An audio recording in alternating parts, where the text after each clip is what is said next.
everyone, and welcome back to our cozy little corner of the internet.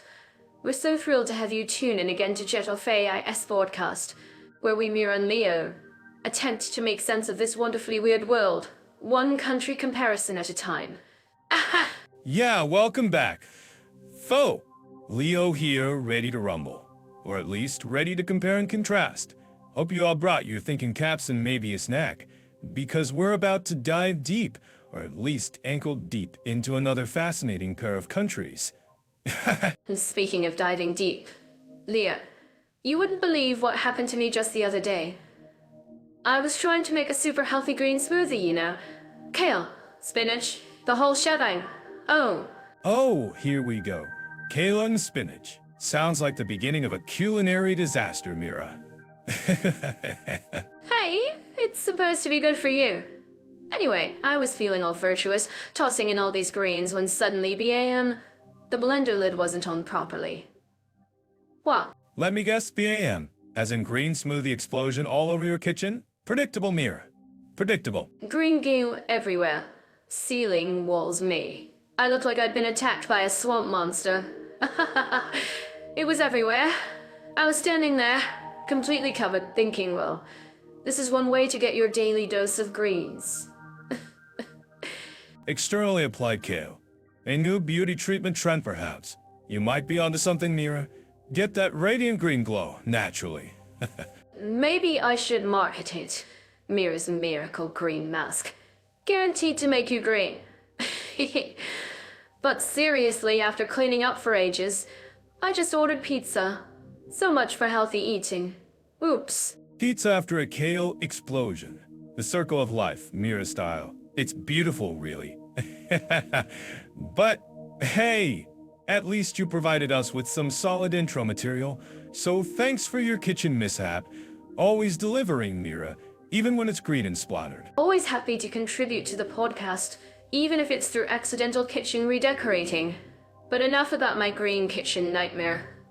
Let's get to the countries we're tackling today, shall we? I'm actually super excited about this one. Ooh, Theo. So we're diving into safety and crime, huh? North Korea versus South Korea. It's like comparing a library after hours to, well, rush hour in Seoul, maybe.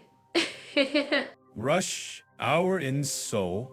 More like rush hour on the Autobahn compared to, let's say, a deserted island.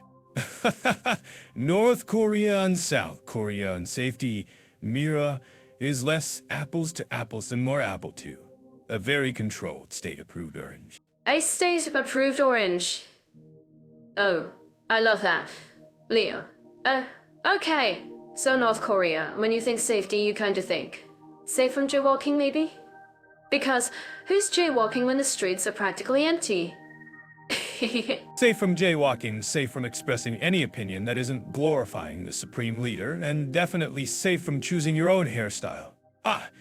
It's a different kind of safe, isn't it? More like predictably controlled and actually carefree. Predictably controlled. Yes, that's the vibe. Like, the crime rate is probably super low because, you know, everyone is too busy surviving and following the rules. Well, no time for petty theft when you're busy queuing for rations. Ouch. Rations are probably safer to steal than state secrets, right? But seriously, North Korea's official crime stats are probably lower than my chances of winning the lottery while juggling flaming torches. Flaming torches and lotteries. Leo, your analogies are on fire today. But you're right. Those stats are probably state-sponsored fiction. It's safe in the sense that the state is watching everything all the time. Big Brother is not just watching. HES practically living in your kimchi jar. Whoa. Living in your kimchi jar.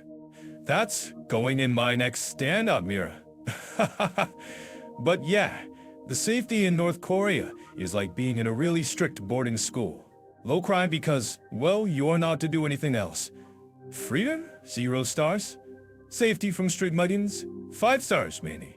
In a very dystopian way. Ha! Dystopian 5 stars. Love it.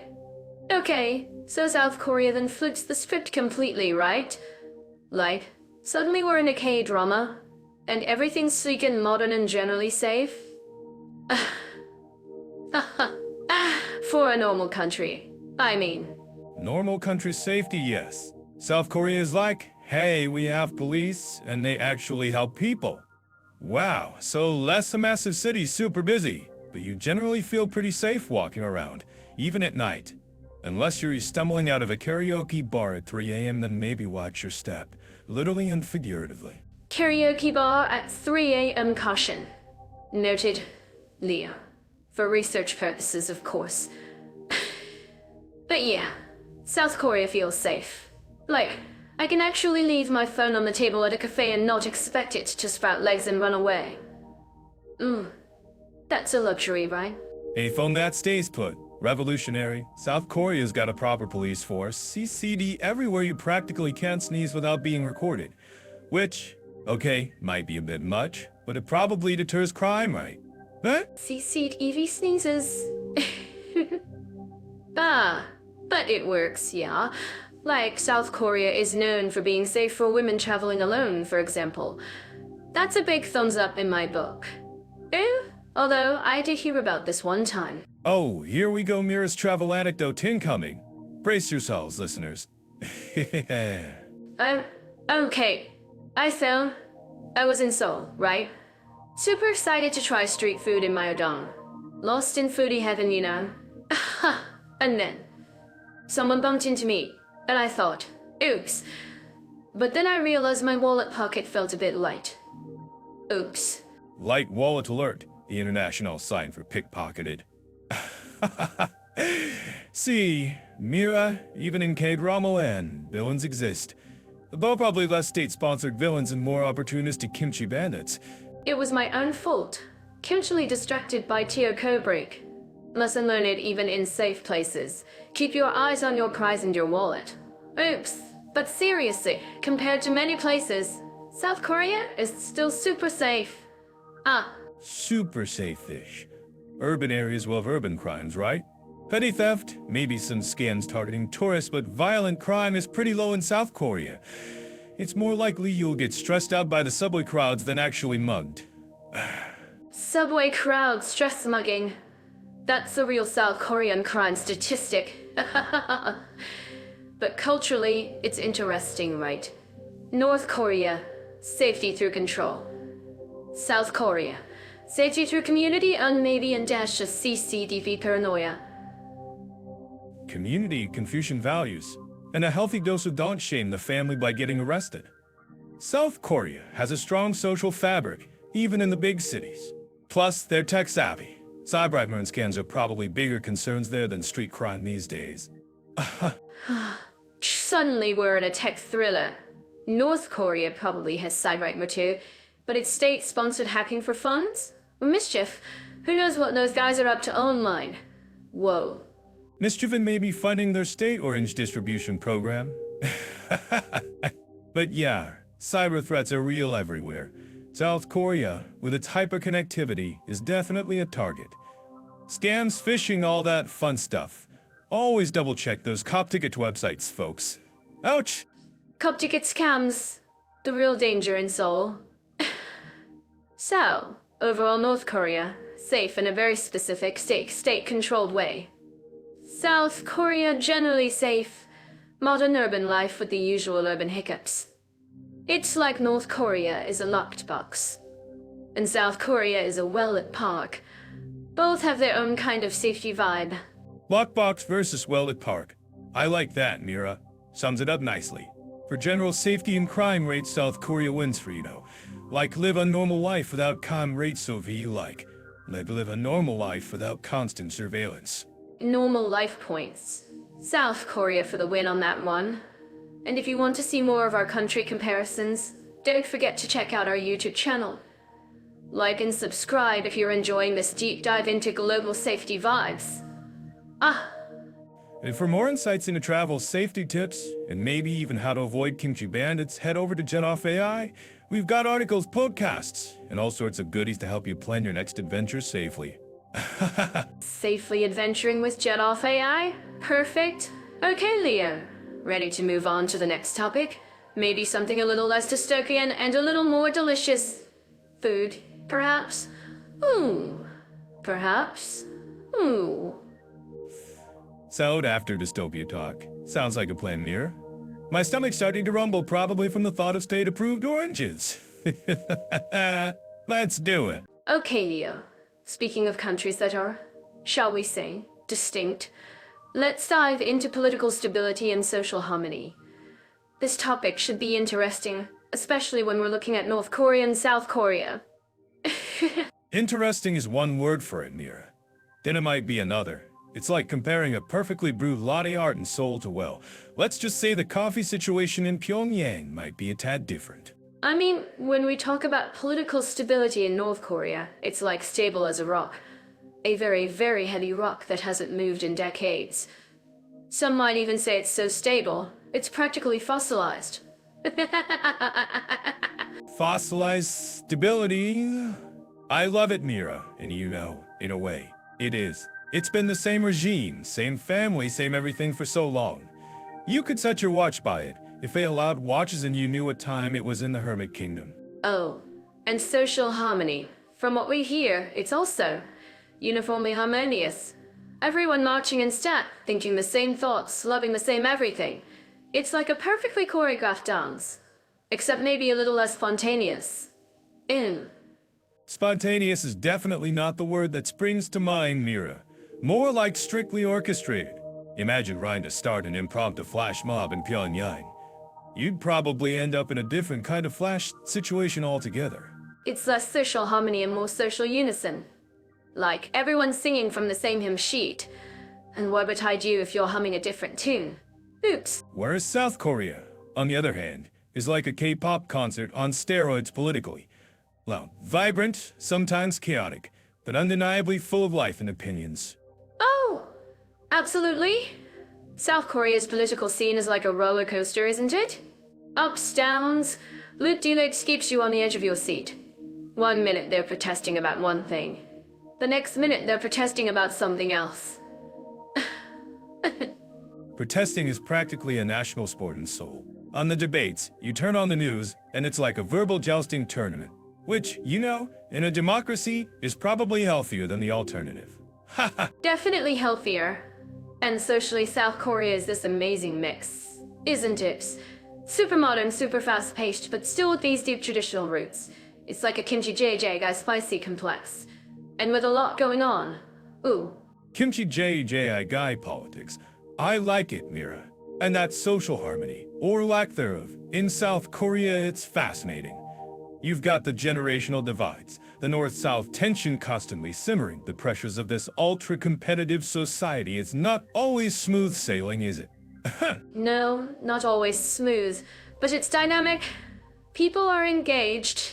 They're debating, they're pushing and pulling. It might not be perfectly harmonious in the North Korean sense of everyone agreeing. But it's a living, breathing society figuring things out. Exactly. And that's the thing, isn't it? Political stability can mean very different things. In one place, it's enforced uniformity. In another, it's the ability to weather constant debate and change. It just depends what kind of stability you prefer, the museum piece or the K-pop concert. The museum piece or the K-pop concert. Leo, you've nailed it. And for expats thinking about living in either place, that's a huge thing to consider, right? Do you want the rock-solid, predictable fossil? Or the vibrant, unpredictable, sometimes chaotic, but always evolving concert? Precisely. And you know, for our listeners checking this out on YouTube, leave a comment. Which kind of stability sounds more appealing to you? Are you a fossil person or a K-pop person? We're genuinely curious. Yes, tell us in the comments. And if you're digging this comparison, don't forget to like and subscribe. Help us keep this podcast rock solid in a good way. And for more detailed comparisons, you know where to go, Jet Off AI. We've got all the info there to help you decide. Absolutely, Jet Off AI is your backstage pass to all the details. But yeah, back to the political stability and social harmony. It's really to ends of the spectrum, isn't it? One's like a perfectly still pond, the other's a raging river. Both are water, but very different experiences.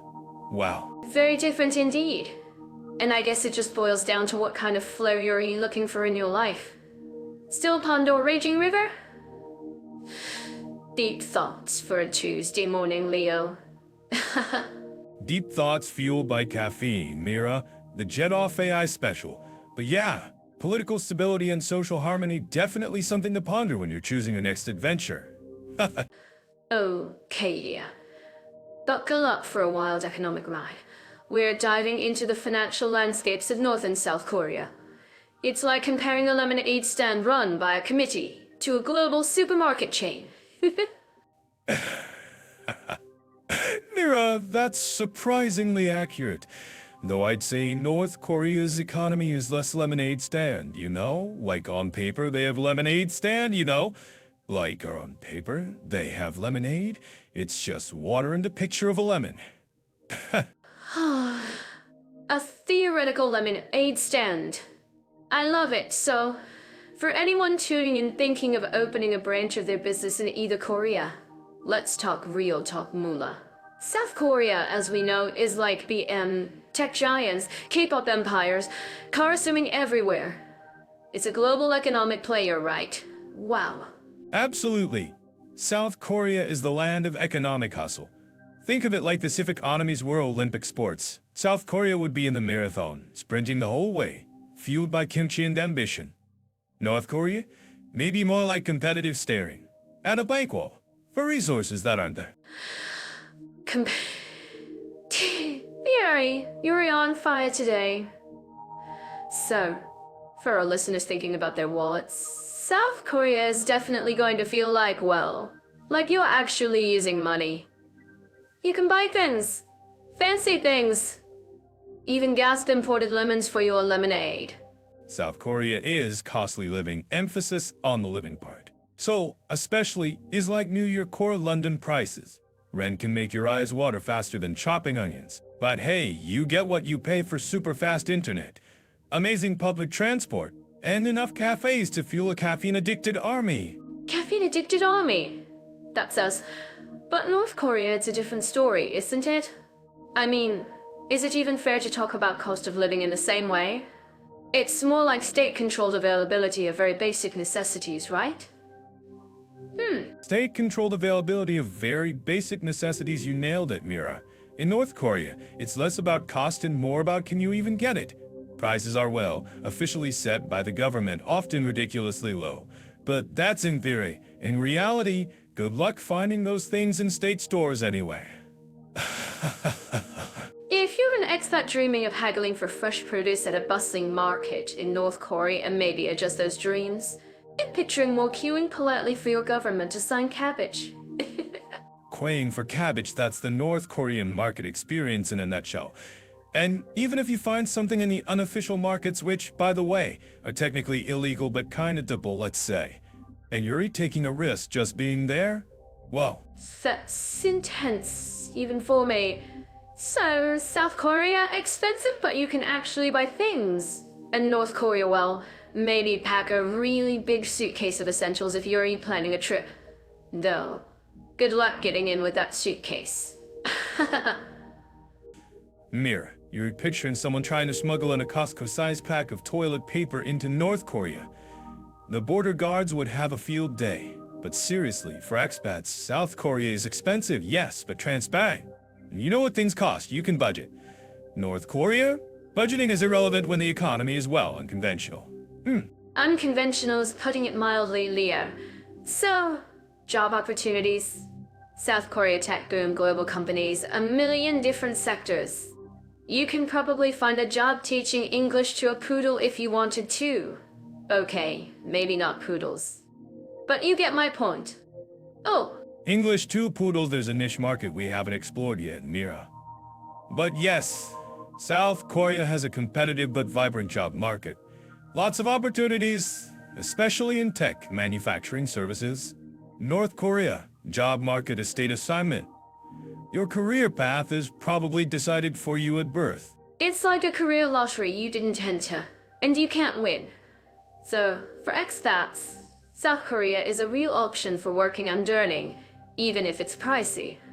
North Korea unless you're planning to be a state-approved cabbage inspector. I'm struggling to see the expat career path there. Cabbage inspector?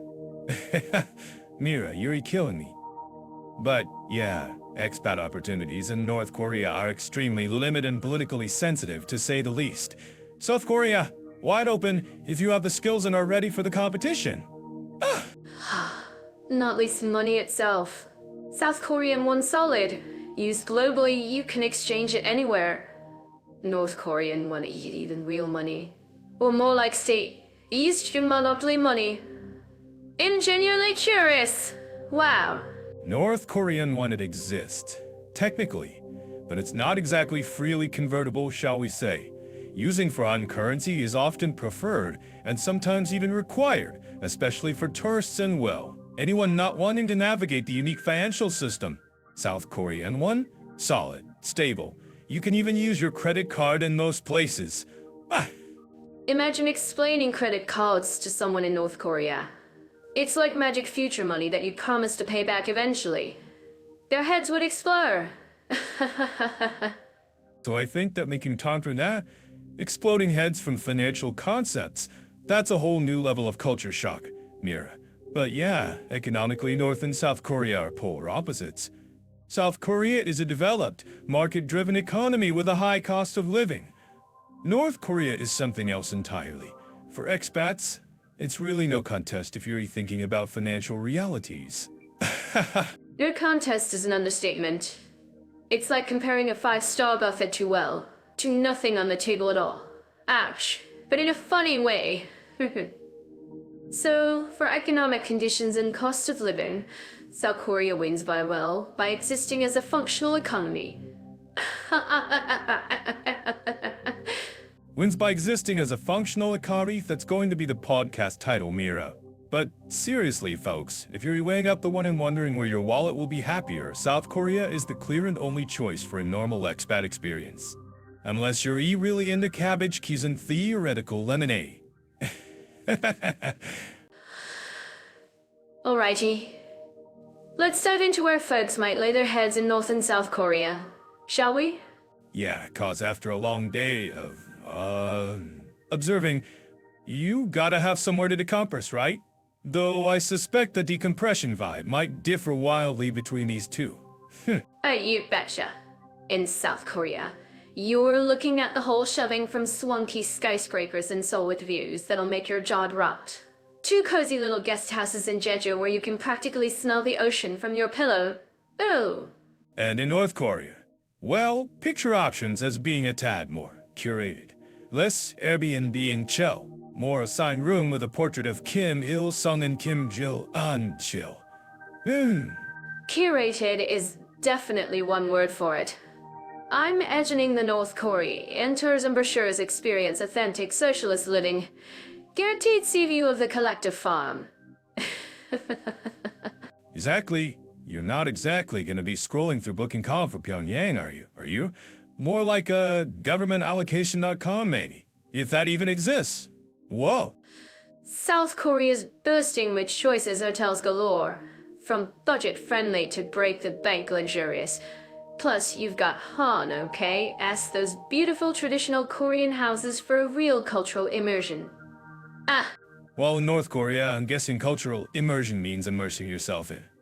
Well, whatever culture they show you, accommodation probably comes with a side of propaganda. Probably a free daily broadcast of inspiring speeches with breakfast. In South Korea, breakfast might be kimchi fried rice at your trendy boutique hotel. In North Korea, maybe rice porridge with a side of ideology. Ideology-flavored porridge. Sounds nutritious. In South Korea, you can get apartments, villas, studios, the whole shebang, right? For expats, finding a place in Seoul is probably like anywhere else, just, pricier than your soul. Ouch. Oh, so rent. Don't even get me started. But hey, at least you get quality. South Korean homes are generally modern, comfy, and often packed with cool tech gadgets. Think heated floors, fancy lights, and Wi-Fi that actually works. Wow. Wi-Fi that works. Luxury. Meanwhile, back in North Korea, I'm picturing accommodation quality as Functional. Bed, roof, walls, check, check. Luxury? Maybe a second blanket if you're really lucky. Functional is putting it kindly, Leo. I'm guessing rustic might be another word. Or vintage socialist charm. Though I doubt charm is high on the priority list. Oops. Vintage socialist charm. I'm totally using that. So, South Korea variety, quality, tech-savvy, and probably costing you an armand a leg. North Korea uniformity functionality may be a free portrait, and they're definitely not costing an armand a leg because there's probably nothing to cost. South Korea's got competition driving up standards, right? Everyone's trying to outfancy each other. North Korea? Competition is probably frowned upon. Comrade, your allocated dwelling is sufficient. Haha. Sufficient for the glory of the revolution. I can hear it now. So, for accommodation, South Korea wins on choice and quality, hands down. North Korea wins on being a unique experience.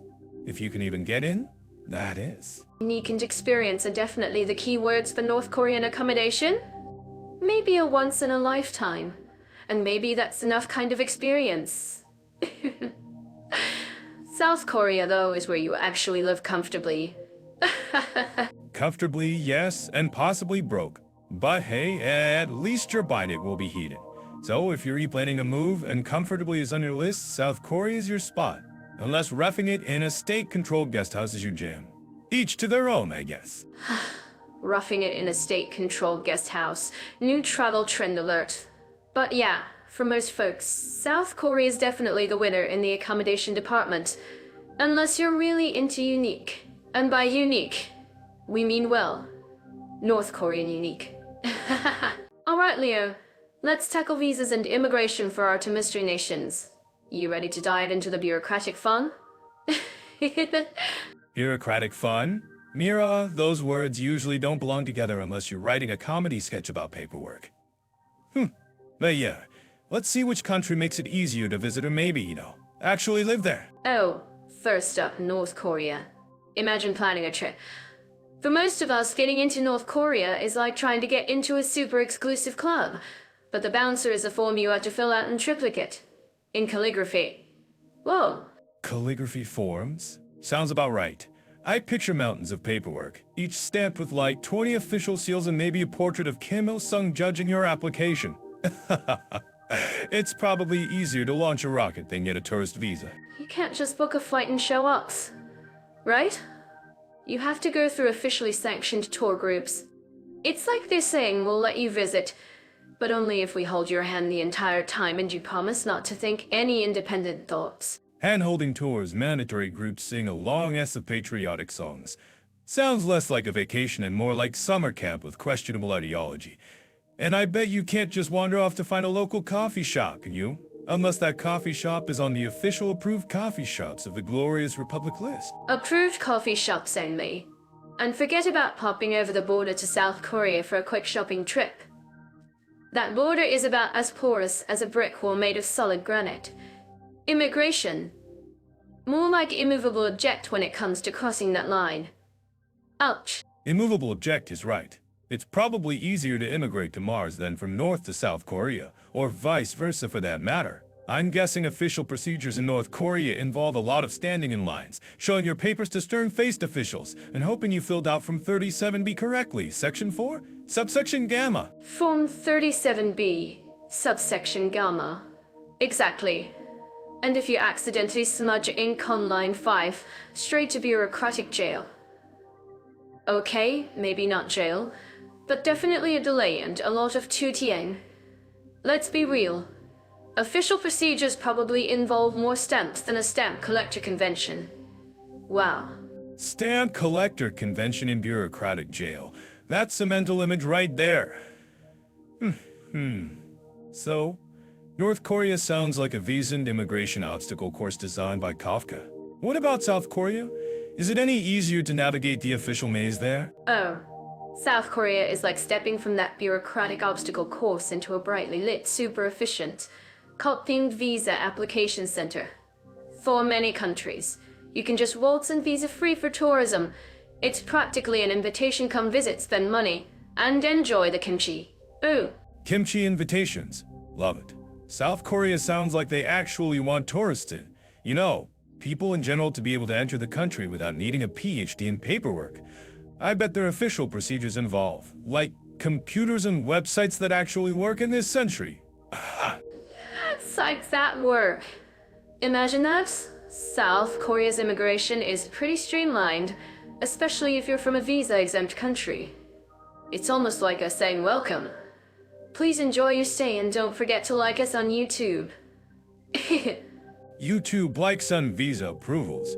That's the 21st century approach right there. And I'm guessing if you need a longer-term visa for work or study in South Korea, it's still, you know, doable without selling your South Korea. Yes. Doable indeed. It might involve some forms and waiting, because bureaucracy is a universal language, right? But compared to North Korea, it's like comparing ordering takeout online to building your own restaurant from scratch. And South Korea probably has online tracking for your application too, so you're not just left wondering if your visa is lost in the stamp collector bureaucratic jail dimension. Visa tracking. If you want an easy visa and smooth official procedures, South Korea is the clear winner. North Korea is the clear winner. Maybe go if you're writing a dystopian novel and need some. Inspiration for bureaucratic nightmares. But for a normal trip, South Korea sounds way less stressful. Stress-free travel is the dream, Leo. And for anyone watching on YouTube and thinking about visiting either of these countries, definitely check out Jet-Off AI for more practical travel tips. Because let's be honest, nobody wants their vacation ruined by visa stress. Exactly. I is your friend when it comes to navigating the travel maze. So if you're choosing between these two for ease of entry, it's like choosing between a slip and slide and a barbed wire fence. South Korea, slip and slide. North Korea, barbed wire well. You get the picture. Our current topic, we compare access to and quality of health services into countries, examining healthcare through an expert lens. From system stats to actual experiences, it's quite a contrast, wouldn't you say, Leo? Contrast is an understatement, Mira. It's like comparing a luxury spa to a well. Let's just say a very, very basic first aid kit in the middle of nowhere.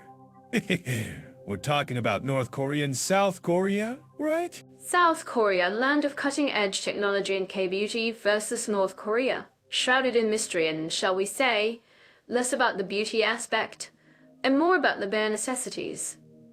Ooh. Bare necessities is putting it mildly, Mira. I've heard stories about North Korean hospitals where they might suggest acupuncture for a broken leg and wish you good luck. Whereas in Seoul, they probably have robot surgeons performing laser eye surgery while you sip green tea. Well, imagine going in for a checkup and a robot with a soothing voice says, "Everything's perfectly aligned, human. Now, would you like a digital lollipop?" Now, would you like a digital lollipop? In North Korea, I'm guessing the robot is more likely an abacus-wielding doctor making house calls on a bicycle. More like a doctor on a very, very old bicycle, Mira, probably patching you up with herbs and a stern look. I read somewhere that they still rely heavily on traditional medicine, which, hey, can be great, but maybe not for, you know, appendicitis. Ouch! Appendicitis in North Korea? That sounds like the start of a survival reality show. North Korean hospital, can you outrun your appendix? Meanwhile, in South Korea, they probably diagnose it with an append. Have you probably diagnosed it with an append? Have you prepped for surgery before you finish your kimchi? Kimchi-powered healthcare in the South. It's probably in the fine print of their national health insurance must consume daily kimchi for optimal robotic surgery outcomes. But seriously, the access part is huge, right? South Korea is practically swimming in hospitals and clinics. More like diving headfirst into a pool of pristine, high-tech medical facilities. Wow. Every corner you turn in Seoul, there's another gleaming hospital promising you eternal youth and wrinkle-free selfies. North Korea. Well, finding a functioning hospital might be an adventure in itself. An adventure? Like an Indiana Jones movie, but instead of a golden idol, you're searching for band-aids. And the quality. Oh boy, the quality. Oh boy, the quality. South Korea is world-renowned for cosmetic surgery, cancer treatment, you name it. They're medical tourism magnets. Medical tourism magnets. People fly in from all over the globe to get their glow-ups and chin-ups in South Korea. In North Korea, I suspect medical tourism is more like, please send medical supplies.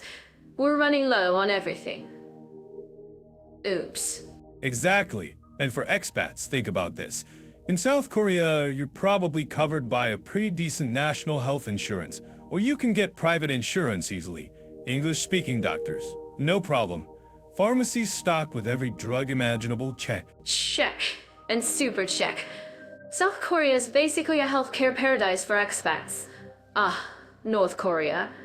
Let's just say pack a really comprehensive first aid kit, learn some basic Korean medical phrases, and maybe avoid getting sick altogether. Solid advice, Mira. Avoid getting sick altogether in North Korea should be on every traveler's checklist right after back passport. And for expats thinking of moving, well, South Korea is a no-brainer on the healthcare front. No-brainer indeed, Leo. Unless your dream expat experience involves bartering for antibiotics with cabbages and hoping for the best. For peace of mind and actual medical help when you need it, South Korea wins this round by a landslide. Landslide victory for South Korea, Mira. It's not even a competition. North Korea, let's just say their healthcare system is in critical condition itself. Ouch! Okay, maybe that was a bit too dark, but you get the picture, folks. We do! And if you're rewatching this on YouTube, maybe give us a like if you appreciate us navigating these sensitive topics with a bit of humor. And if you're planning your next expat adventure, Jet Off AI is a great place to start researching your healthcare options, wherever you're headed. Absolutely Jet Off fan when it comes to expat life, healthcare included. So, next up, Mira, should we dive into something a little less life or death? Maybe something like the nightlife. Nightlife sounds much likely to induce medical emergencies, Leo. Let's do it. Oh! But first, let's take a quick break and remind everyone to subscribe so they don't miss our next thrilling comparison. Alrighty. Folks, buckle up because we're shifting gears to talk about something super crucial for getting around any country transportation. Ooh, it's like the veins and arteries of a place, right? How do you get from point A to point B without, walking everywhere? Walking everywhere, hum. Well, in some places, Mira, you might actually prefer walking to the alternative. Speaking of which, are we about to dive into the fascinating world of getting there is half the battle in North Korea? Aha! Because I have a feeling convenience might be doing some heavy lifting in this comparison. Yeah, you always know how to set the stage. But think about North Korea first. Now, when you picture getting around there, what comes to mind? Maybe a vintage train chugging along, or perhaps a bicycle built for, like 10. I'm just picturing myself trying to navigate Pyongyang on a unicycle. Oops. A unicycle in Pyongyang, wow. Mira, you're giving them too much credit. I'm picturing more like... or maybe, if you're really lucky. A bus from the 70 seconds that looks like it's powered by sheer willpower and maybe a little bit of coal dust. Public transit stats. Let's just say they are probably not topping any global convenience charts. Okay, maybe not unicycles. But trains. Trains are cool, right? I read somewhere they do have trains in North Korea. Maybe not bullet trains, more like leisurely stroll trains.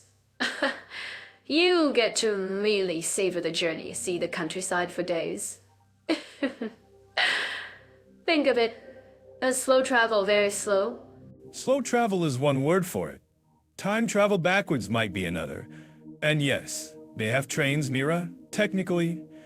Think of it as a charming, if slightly less efficient, way to experience the rustic charm of the North Korean landscape. Just, pack snacks. Maybe a book. A really long book. Snacks in the book, excellent travel tips, Leah. But what about roads? Do they have roads? I'm imagining mostly dirt paths. And maybe the occasional dirt-powered highway. I'm just teasing. But seriously, are we talking smooth asphalt or more of a bump and grind kind of road trip experience? Ouch. Bump and grind is putting it mildly, Mira. Let's just say their road quality is developing. Think potholes the size of small cars and surfaces that make you appreciate the invention of shock absorbers if you're even a shock absorbers.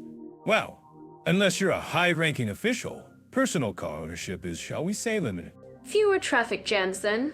Silver linings, Leo? Always silver linings? So North Korea sounds like an adventure in transportation. Now, flip the coin to South Korea. Suddenly I'm picturing sleek subways, high-speed rails, and roads smoother than the babies you know. Oh, South Korea is like warp speed compared to, well, anything we've said about North Korea. We're talking public transit that's so efficient it's practically psychic. Subways that are cleaner than my apartment, bullet trains that get you from Seoul to Busan faster than you can say kimchi, and roads that are actually, roads. I love it. Imagine a subway that knows you're running late and just speeds up. Oh, South Korea sounds like transportation heaven. And those KTX high-speed trains, right? Aren't they like super fancy and fast? I bet they even have Wi-Fi, unlike some train rides I've taken use. Wi-Fi? Mira, they probably have holographic conductors offering you personalized travel advice on the KTX. Okay, maybe not holograms, but they are seriously top-notch. Fast, comfortable, and yeah, they've got Wi-Fi so you can, upload your travel pics instantly to YouTube and make everyone jealous. Holographic conductors now, that's futuristic. But speaking of YouTube, if people want to see some real footage of South Korean transportation, they should definitely hop over there. And for more travel comparisons, Jet Off AI is the place to be, right? It's like we planned this segment. Totally organic, Mira. Totally organic. But yeah, YouTube is your friend for visuals. And Jet Off AI, your guru for travel info. Back to South Korea, even their buses are amazing. Clean, on time, and they actually stop at bus stops. Imagine that. It's a whole different world from the vintage charm we were discussing earlier. Vintage charm versus hyper-modern marvel. It's quite the contrast, isn't it? And I bet getting a taxi in Seoul is a breeze compared to, well, anywhere that doesn't have taxi apps and GPS. Oh! I'm picturing myself trying to explain my destination in North Korea using charades. Charades in North Korea? That's a podcast episode in itself, Mira. But yeah, taxis in Seoul. Apps, GPS, you can probably pay with your fingerprint and order one with your brainwaves. Okay, maybe not brainwaves, but it's close. And car rentals. Readily available, roads are great.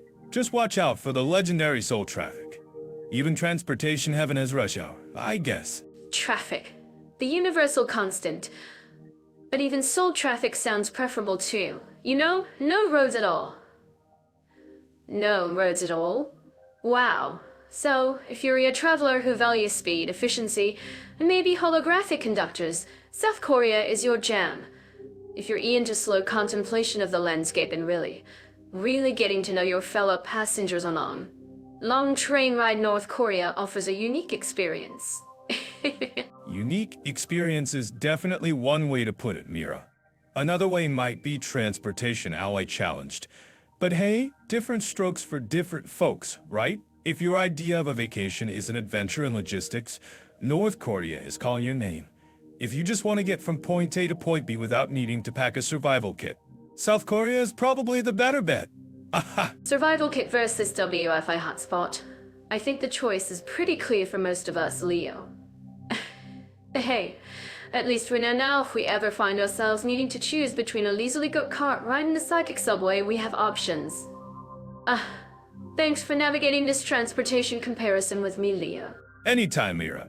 Just glad we didn't have to actually test out North Korean public transit for this podcast. For our listeners, you can probably find more on Jet Off AI about, well, mostly South Korean transport convenience, let's be honest. Wherever you may be in the let's be pothole-free. Our current topic, we compare language barriers and ease of communication into countries. From language diversity stats to cultural communication styles, it's all about how we understand each other. Or sometimes don't. Boo. Right, because sometimes it feels like we're speaking the same language, but really, we're just making noises at each other, hoping for the best. Especially when you're traveling and you try to ask for directions and end up ordering a well. Who knows what you ordered? So let's dive into other countries and see how easy it is to chat, ask for help, or just generally get your point across. We're looking at North Korea and South Korea today, right? Yep, the two Koreas. Now, on the surface, you'd think same language, piece of cake. But hold on to your hats. Folks, it's not quite that simple. It's not quite that simple. Think of it like ordering coffee, but you get a latte, cappuccino, or something that tastes vaguely like burnt tires. Burnt tire coffee? I've definitely had that travel experience. But with Korea, at least they both speak Korean, right? It's not like we're suddenly dealing with totally different languages. Technically, yes, both North and South Korea use the Korean language, but think of it like different dialects or even accents on steroids. Imagine trying to understand some steroids. A very remote part of Scotland if you only speak well, let's say, very proper English. Oh. Scottish accents can be tricky. So, are you saying North Korean and South Korean are like super different accents? Wow. Is it like impossible for them to understand each other if they just met? Not impossible, but definitely challenging. They've drifted apart, especially in vocabulary. Think about how American English and British English have some different words for the same thing. Multiply that by, about 70 years of separation in different political systems and you get the picture. That's a long time for languages to go their separate ways. So, like, what are some examples? Give us some juicy language gossip. Okay, picture this. In South Korea, they've adopted a lot of English loanwords thanks to, global pop culture and all that. So, for ice cream, they might say something closer to ice cream in North Korea. They're much more pure Korean, let's say. They try to use native Korean words as much as possible. Sounds like a language cleanse. So, what would they say for ice cream then? Something super traditional sounding? Oh! Well, they might use a phrase that translates more directly to frozen sweet cream.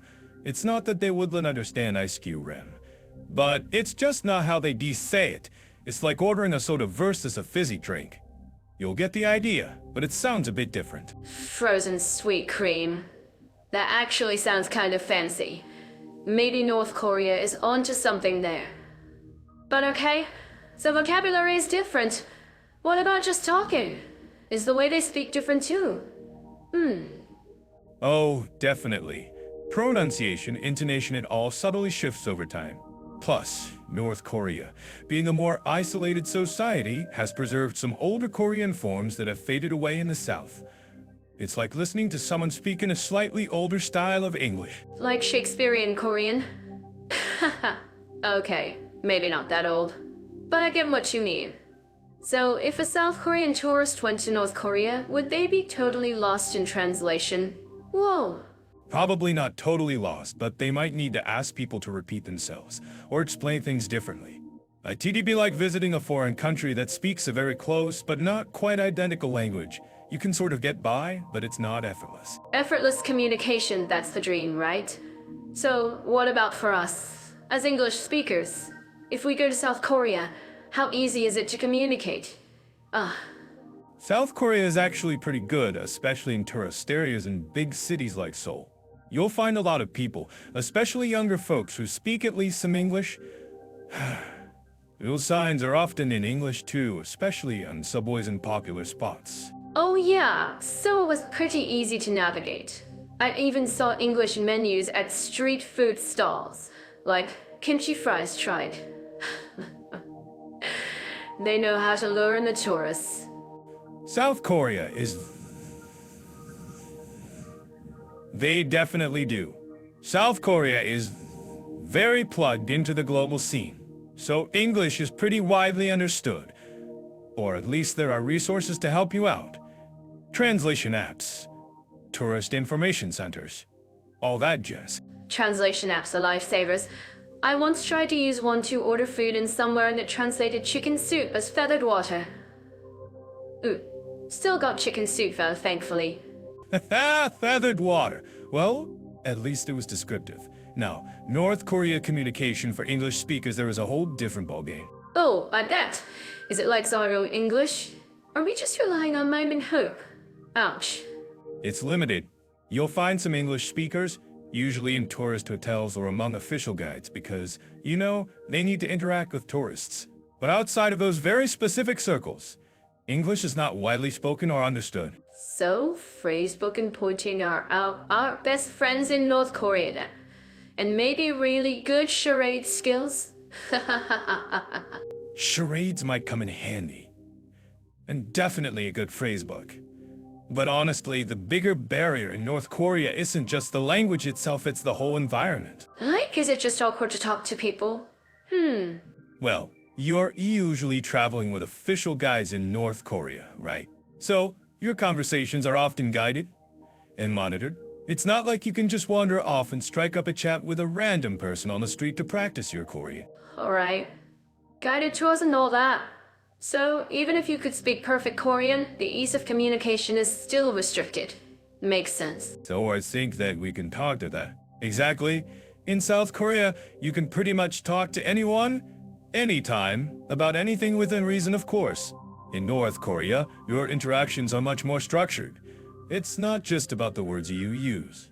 It's about the whole context. So, it's just everything, isn't it? So, if you're looking for a place where you can easily chat, ask for directions, and generally connect with people, South Korea wins, hands down. Yeah. South Korea is like a chatty cafe. North Korea is more like a library where you're only allowed to whisper, and only to the librarian. Whispering to the librarian. I love that analogy. So, for language barrier and ease of communication, South Korea is much more user-friendly for international visitors. Wow. Definitely. North Korea, well, let's just say communication there is an experience. A very controlled experience.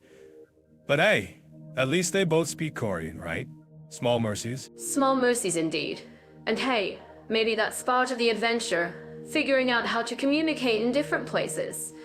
Thanks for unpacking the language situation in Korea. Leo, ooh. Anytime here. Just try not to order any feathered water on your next trip, okay? Jill definitely tried to avoid the burnt tire coffee too. And for all our listeners who are planning their next adventure, check out Jedal Fei for more tips and tricks. So, let's jump into cultural diversity and tolerance. It sounds like a topic for a serious documentary. But trust us, we'll find the funny side, right, Leo? Mira, even topics like astrophysics can be funny if you try hard enough. Cultural diversity and tolerance in North and South Korea, it's like comparing a black and white movie to a cop music video. Oh, cut. Now you're talking my language. But seriously, when you think about cultural diversity in North Korea, it's kind of like walking into a store that only sells one flavor of ice cream. Vanilla. Anola. More vanilla. Exactly. North Korea is so monocultural, it makes a beige wall look like a rainbow. They've got the Juche ideology, which is basically North Korean flavor everything. Diversity? More like university. University. I love it. You're on fire today, Leo. But you know, in a way, that's their culture, right? Like, they're really committed to being North Korean. It's like they took nationalism and turned it up to 11. Wow. 11? More like 111? It's not just nationalism, it's like nationalistic performance art. Every parade, every song, every perfectly synchronized dance is a testament to their singular vision. It's impressive, in a slightly terrifying way. Terrifyingly synchronized. That's a great way to put it. And then you hop over to South Korea, and whoa! It's like the AM. Color explosion. From K-dramas to kimchi in a million varieties, it's like they decided to experience all the flavors of the world at once. South Korea is like diversity exploded, let's put it on YouTube. They've got global influences pouring in, from American pop culture to Southeast Asian cuisine. It's a cultural buffet, and everyone is invited as long as you like spicy food and can handle the internet speed. Another galaxy apart, right? In South Korea, you can probably download a movie while waiting for the elevator. In North Korea, well, let's just say carrier pigeons might be faster for some things. Oops is right. Mentioning internet in North Korea might get us on some watch list somewhere. But yeah, the contrast is stark. South Korea is plugged into the global network, culturally speaking, while North Korea is unplugged, shall we say. Unplugged and carefully curated. It's like they're running their own cultural operating system, and only approved apps are allowed. But you know, even with all that control, you can't completely stop people from being people. Aha! True. Even in North Korea, there's gotta be some underground K-drama watching going on, right? Teenagers are teenagers no matter where you are. They're probably secretly practicing cop dances in their basements. That's going to be my next video title. But back to tolerance. South Korea, being all open and diverse, is generally pretty tolerant, right? What? You can be yourself, wear what you want, listen to whatever music, huh? Relatively, yes. South Korea is a democratic society, so freedom of expression is legally protected. Though social pressures exist, of course. They're still navigating the complexities of multiculturalism, like many countries. It's not perfect harmony all the time, but it's a lot more tolerant than its northern neighbor. Understatement of the year, Leo. In North Korea, tolerance probably means tolerating the great leader's greatness. Anything else suits. Might need another oops tag here. Definitely an oops moment. Tolerance for dissent in North Korea is non-existent. It's a one-party state with a very specific ideology. Diversity of opinion, not on the menu? So if you're looking for a place to express your individuality, wear rainbow socks, and have philosophical debates at 3 a.m. South Korea's probably the better bet. Unless you really love vanilla ice cream and synchronized dancing. And perfectly ironed uniforms. Don't forget the uniforms. But yeah, for cultural diversity and tolerance, it's like comparing a garden in full bloom to, well, a very neatly manicured single flower pot. Both are interesting in their own way, I guess. Interesting and extremely different. So, if you're watching this on YouTube and planning a trip, maybe check your tolerance levels and ice cream preferences before you book your flight. And don't forget to like and subscribe if you enjoyed our vanilla versus rainbow comparison. Oh. Exactly. And if you want to explore more about different cultures and maybe even plan your own diverse adventure, head over to Jet Off AI. They can probably help you find the best ice cream flavors or at least the best flight deals. Jet Off AI to the rescue, as always. So, I think we've tolerated this topic enough for today. Let's move on to something else, Leo. Sounds good to me, Mira. Maybe something less uniformly vada. A current topic. We compare educational opportunities and language schools into countries. From literacy rates to innovative teaching methods, it's quite a contrast, isn't it? Ooh, like comparing a super modern, interactive classroom to maybe a calcboard from the 1950 seconds. A calcboard from the 1950 seconds. Maybe even older, Mira? Pink slate tablets and chalk made from, well, whatever they could find. Speaking of contrast, it's like comparing a university open house with free pizza midi J to something a tad more formal. Formal is one word for it.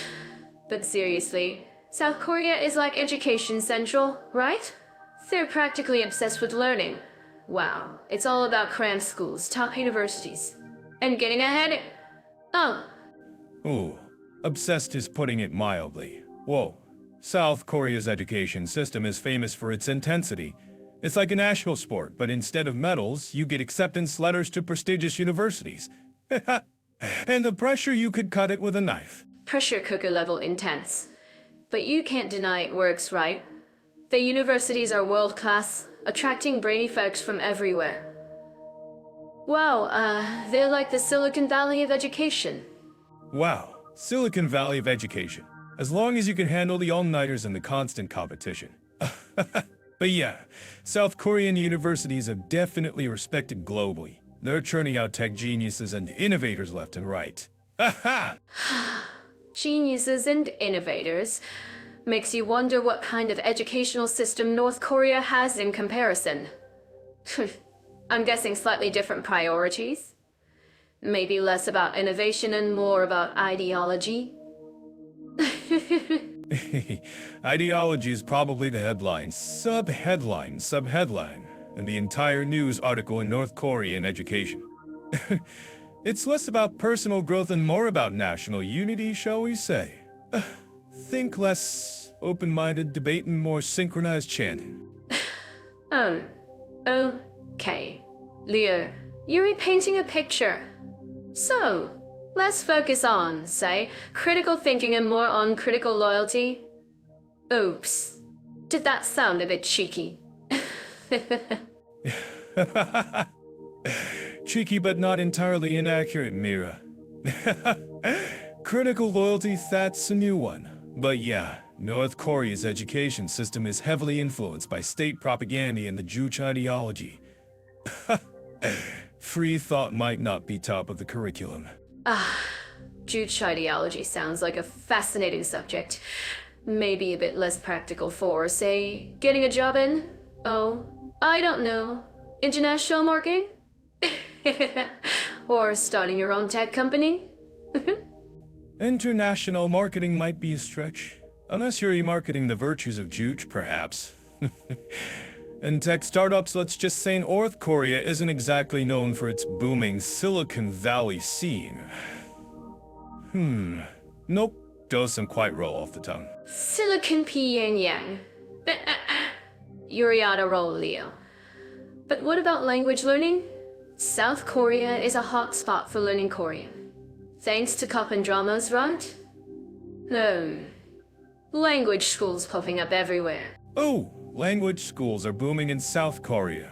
Wow, you can learn Korean in Seoul while simultaneously living your K-drama fantasy. It's like language learning with a side of celebrity spotting and kimchi. Sounds delicious and spicy. But North Korea, language schools for foreigners probably aren't exactly a thriving industry there, right? Unless you want to learn Juche speak fluently. Juche speak fluency. Imagine adding that to your resume. Skills fluent in Juche speak, proficient in synchronized clapping. Yeah, North Korea probably isn't on the map for international language schools. Perhaps a very niche market. A niche market of state-approved languages. Okay, I'm teasing again. But the difference is just wow. South Korea is all about global connection and future skills, while North Korea, well, they're marching to the beat of a different educational drum, aren't they? Boom! Oh, marching to a very specific drumbeat, Mira. Wow, one's focused on the global stage, the other, well, let's just say their stage is a little more domestically focused. Educational opportunities into very distinct shades of gray, wouldn't you say? Distinct shades of gray. Perfectly put, Leo. It really highlights how different these two countries are, even though they share a peninsula. Fascinating and a little bit Mindelbauing. Oh! Mindelbauing indeed. Just goes to show you educational opportunities can take you down some wildly different paths. And on that educational expedition, shall we venture into our next topic? Leo, let's dive into climate and seasonal conditions for North and South Korea. I'm picturing dramatic weather reports already. Dramatic weather reports? Mira, every weather report is dramatic if you watch it with enough coffee. But alright, climate wars of the Korean Peninsula. Let's go. First off, I guess we should talk about how different the seasons feel in each place. Like, do they have totally opposite vibes or what? Opposite vibes? Well, it's not like one's permanently summer and the other's always winter. Though sometimes I wish for that kind of geographical drama, just for the comedic potential. Imagine, one Korea is beach parties all year, and the other is just endless snowball fights. But seriously, are the winters in North Korea like REALLY freezing compared to the South? Really freezing is relative, Mira. For someone who thinks a chilly breeze is a polar vortex, maybe. But yes, North Korea, especially the northern parts, gets proper Siberian-style winters. Think ice sculptures, but nature-made. Ice sculptures made by nature. That actually sounds kind of beautiful. In a super cold, can't feel your toes kind of way. What about summer? Do they both get scorching hot then? Scorching might be pushing it. More like humid and sticky. Both Koreas get those East Asian summers hot, yes, but also very wet. Think of it as nature's sauna, free with every plane ticket. Maybe we should market that as a wellness retreat. Come to Korea. Sweat out all your worries. But seriously, does the humidity make a big difference in how people live day to day? Big difference. Well, you won't see many people wearing wool sweaters in July. And air conditioning becomes less of a luxury and more of a survival tool. Hydration is key, Mira, even if it's just iced coffee. Iced coffee is a survival too. Leo, you're speaking my language. But beyond just hot and cold, do they get any crazy weather stuff? Like typhoons or anything? Typhoons? Oh yeah, they're on the menu. Both Koreas sit in the typhoon belt. So, you get your annual dose of wind, rain, and dramatic news footage of trees bending over. Nature's special effects, if you will. Nature's special effects. Okay, I'm starting to see a theme here. But are they equally affected by typhoons? Or does one Korea get hit harder? Huh. Geography plays a role, Mira. North Korea, being further north, might get slightly less direct hits, but they still feel the tail end of those storms. South Korea, smack dab in the path, often gets the full cinematic experience. Cinematic experience, sir. South Korea is like a blockbuster movie, and North Korea is more like the indie film version of Typhoon Season? Okay, last question. Do people in each place have special ways of dealing with the climate? Like, local secrets for surviving the weather? Local secrets? Well, in winter Koreans generally, north and south, are masters of layering. It's an art form, really. And in summer, expect to see a lot of handheld fans and a national obsession with iced drinks. Pretty universal human adaptations to weather. Layering as an art form. I love that. So basically, whether you're in North or South Korea, you gotta be ready for some weather extremes. But at least you can look stylishly layered while you're at it. Ah. Precisely, Mira. And remember, folks, if you're enjoying this climate chat, give us a thumbs up on YouTube and head over to Jet Off AI for more country comparisons. Maybe we can compare weather-resistant fashion next time. All right, Leo. Speaking of countries with very different vibes, let's dive into something super important: food. But not just yum tasty. We're talking about food culture and nutritional alternatives in North and South Korea. Oh, get ready for a culinary contrast, my friend. So I think that we can copper that. Food, you say? Suddenly I'm interested. Though, when you say North Korean food culture in the same sentence, I immediately picture, well, let's just say it's probably not all about kimchi and bibimbap like in the South, is it? More like find food, any food, and be grateful, perhaps? Now, Leo, let's not jump to conclusions. Even in North Korea, there's a food culture. It's just uniquely challenged, shall we say? Aha! Think of it as survival cuisine meets ingenuity. They've had to get super creative with what's available. Survival cuisine meets ingenuity. Wow, that's a fancy way of saying they eat whatever they can find. I bet their cookbooks are less 100 delicious recipes and more 50 ways to make grass slightly more palatable. Just kidding. Mostly. You're terrible, Leo. But okay, there's some truth to that. North Korea's had some serious food shortages, right? So, things like corn and rice are staples. And they're trying to boost production of everything, even stuff we might not think of as everyday foods. Like what? Are we talking about edible rocks? Or maybe they discovered a new protein source in dust bunnies? Please tell me it's not edible rocks. Ouch, my teeth hurt just thinking about it. No edible rocks, thankfully. But they do focus on things like potatoes, which are pretty versatile, and even things like grass-fed rabbits. Apparently rabbit meat is a big thing there. Whoa, who knew? Rabbits, huh? Well, at least they're fluffy and arguably cute. Though, I guess when you're hungry enough, cuteness goes out the window. Suddenly my veggie burger doesn't seem so bad. And in South Korea, it's a completely different story, right? They're like, we have so much food, let's make it spicy, fermented, and absolutely delicious. Ooh? Think vibrant markets overflowing with every kind of food you can imagine. Oh, South Korea, land of food abundance and culinary innovation. They probably have more types of kimchi than North Korea as food groups. Seriously though, the difference is night and day. South Korea is a foodie paradise. And it's not just about having a lot of food, it's about the variety and the emphasis on healthy eating. Lots of veggies, seafood, and of course fermentation for days. Kimchi anyone. Aha! It's practically their national dish. Kimchi is practically a religion in South Korea. They ferment everything. Cabbage, radishes, cucumbers, even loneliness probably gets fermented in South Korea. Just kidding, but seriously, it's amazing and good for you. Probiotics galore. Fermented loneliness. That's star, Leo, even for you. But yes, the health benefits are a big part of South Korean food culture. They're really into wellness and eating well. It's all about balance and nourishment. Balance and nourishment meanwhile. Back in North Korea, balance probably means balancing a basket of corn on your head while walking uphill. And nourishment is well corn? Okay, maybe I'm being too harsh. Then it highlights the stark contrast, doesn't it? South Korea is all about food as pleasure and health, while North Korea it's more about food as survival and making do. Oops.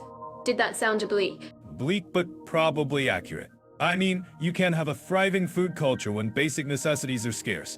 It's like trying to have a fashion show when everyone's wearing potato sacks. Okay, I'll stop with the potato sack jokes now. Potato sack fashion show.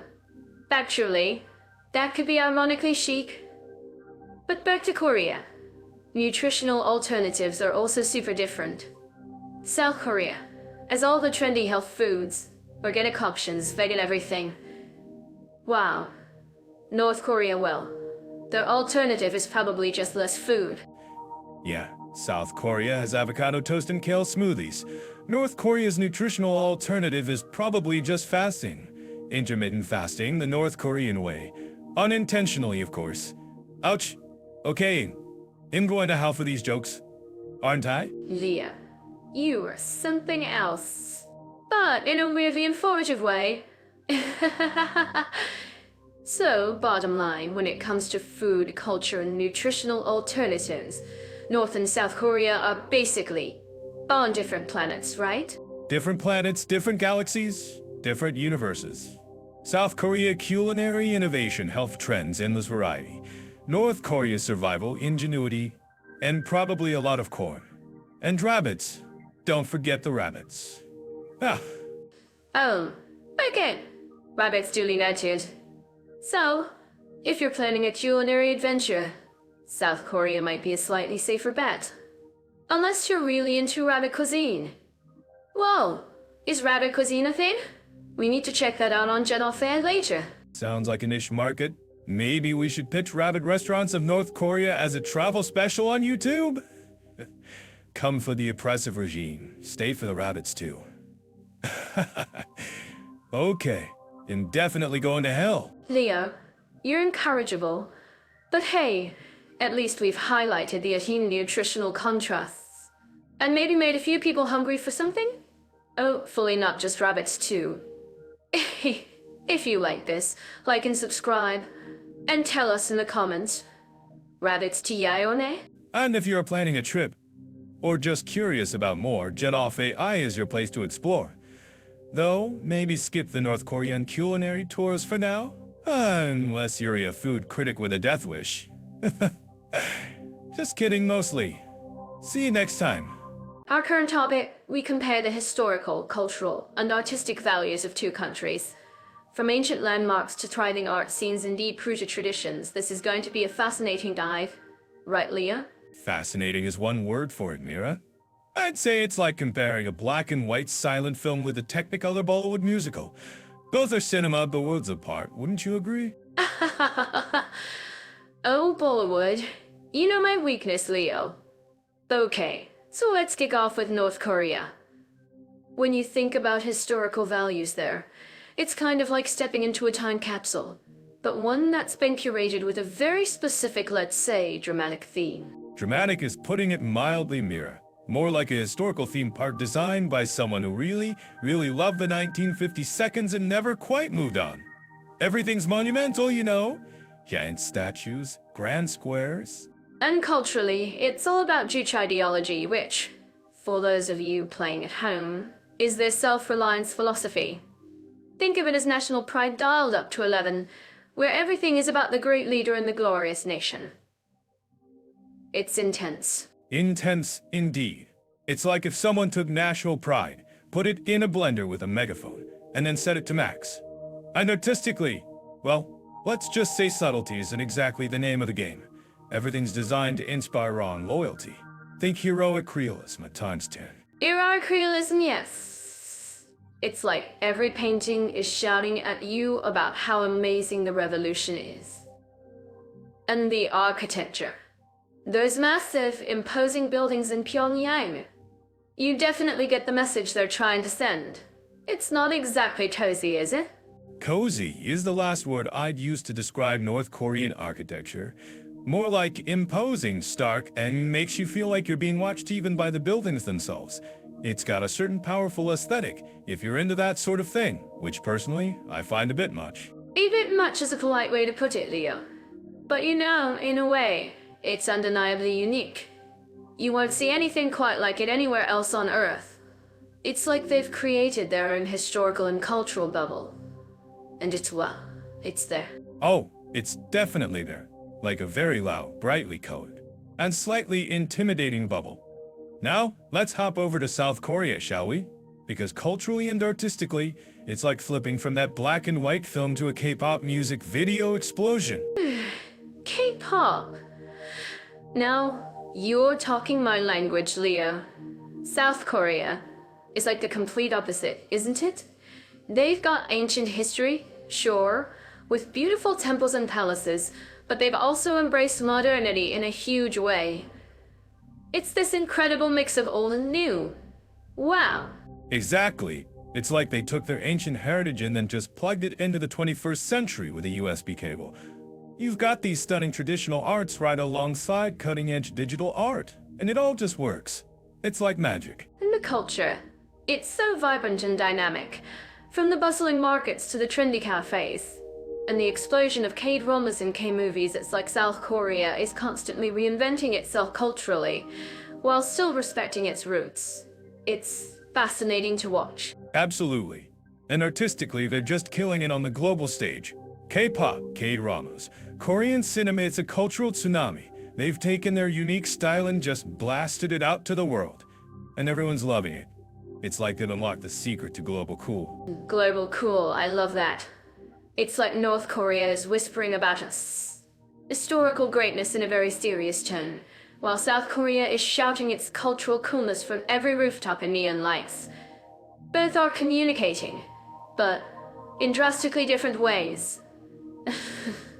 Perfectly put, Mira. One's a stern librarian in a hushed hole, and the other's a super enthusiastic influencer with a light-up microphone. And honestly, between the two, I know which one I'd rather hang out with. Me too, Leo, me too. Yuri, me too. Although, I'd still be curious to peek inside that North Korean historical time capsule, just for a little while from a safe distance, of course. Maybe with a very good tour guide. A very, very good tour guide. And maybe a bodyguard or two, just in case the statues start judging your fashion choices. But yeah, in terms of historical, cultural, and artistic values, South Korea feels so much more alive and docent. It's like South Korea's historical and cultural values are constantly evolving, embracing new ideas, and inviting the world to join the party. And who doesn't love a good party? Leo. Especially one with good food, great music, and maybe just a little bit of K-pop karaoke. Now that's what I call culturally valuable. Ah, and on that note, Maybe we should check out some K-pop videos on YouTube after this. You know? For research purposes? Research purposes, of course, Leo. Strictly for the podcast. And if our listeners want to do their own research, they can always hop over to Jedorfe for more insights into both of these fascinating countries. Absolutely. Jet Off AI is your ticket to cultural exploration. Folks, so go check it out. And maybe leave us a comment on YouTube about which country's historical and cultural vibe you find more appealing. No wrong answers, just different levels of intensity. And if you like this chat, give that like button a tap. And subscribe for more country comparisons, travel tips, and maybe even some future K-pop karaoke sessions, just kidding. Or am I? Ooh. Only one way to find out, folks. Stay tuned, and we'll see you in the next episode. Bye for now. Our next stop on this whirlwind tour, folks, is natural beauties and landscape. Ooh. Let's talk about nature, Leo. Yeah, because city comparisons are making me feel like I need to hug a tree. Hug a tree, Mira. Are you going to start whispering secrets to the squirrels now? But, yeah, nature. Let's get away from the concrete jungles for a bit. Speaking of jungles, I wonder if North Korea has any actual jungles, or just, jungles of bureaucracy. Leo, you're incorrigible. But seriously, North Korea often gets painted in shades of gray, but it does have some surprisingly beautiful mountains. Mount Pictu, for example, is supposed to be stunning, a volcanic peak with a crater lake. Sounds like something straight out of a movie, right? Wow! Mount Pictu, huh? Sounds dramatic. Volcanic crater lake, is it filled with, mystical lava or just water? I'm picturing dragons nesting there. Maybe that's why they are so secretive. They are hiding dragons. South Korea, on the other hand, is all about those scenic national parks, right? Oh, South Korea is postcard perfect. Ain't Jeju Island with its volcanic landscapes, waterfalls, and those adorable Haenyeo women divers? It's like a tropical getaway, but with kimchi. And then you have Seoraksan National Park, all rugged mountains and hiking trails. So much green. Ooh. Jeju Island. Haenyeo divers. Sounds like a K-drama plotline waiting to happen. The diver and the dictator's daughter, maybe? But yeah, South Korea really leans into the whole nature tourism thing, doesn't it? All those well-maintained trails and visitor centers. Very organized, very South Korean. Organized nature. But only in South Korea. But North Korea, despite, everything probably has some untouched wilderness. Imagine hiking in mountains where you're the only person for miles. A bit spooky maybe, but also kinda cool. Like you're rediscovering uncharted territory. Whoa. Uncharted territory or just unpermitted territory? Or just unpermitted territory? I'm picturing getting lost in North Korean wilderness and being rescued by a very serious-looking park ranger who asks for your papers. Papers for enjoying nature? Seriously? But yeah, untouched wilderness that does have a certain appeal. For the adventurous, maybe slightly crazy traveler. Okay, maybe not totally uncharted, but definitely less self-stick infested than some places. And don't forget the coastlines. South Korea has gorgeous beaches, perfect for summer vacations. Busan, for example, is famous for its beaches. I bet you could get some amazing seafood there too. Fresh from the ocean. Busan beaches, sun, sand, and squid. I do love Korea and seafood. But what about North Korea's coastline? Do they even have beaches? Or are they all just military zones and barbed wire? And picturing seagulls wearing tiny military hats. Yeah, they're seagulls. North Korea does have coastlines. The East Sea coast, for example. Apparently, it's quite rugged and scenic with dramatic cliffs and hidden coves. Maybe not as developed as South Korean beaches, but imagine the raw beauty. Wow. Raw beauty and probably raw fish, if you're brave enough to try the local seafood restaurants. I wonder if they have beach umbrellas in North Korea, or just giant portraits of the leaders to shield you from the sun. That would be something. Giant fortresses, beach umbrellas. Oh, Leo, Leah, Leah, Leah, Leah.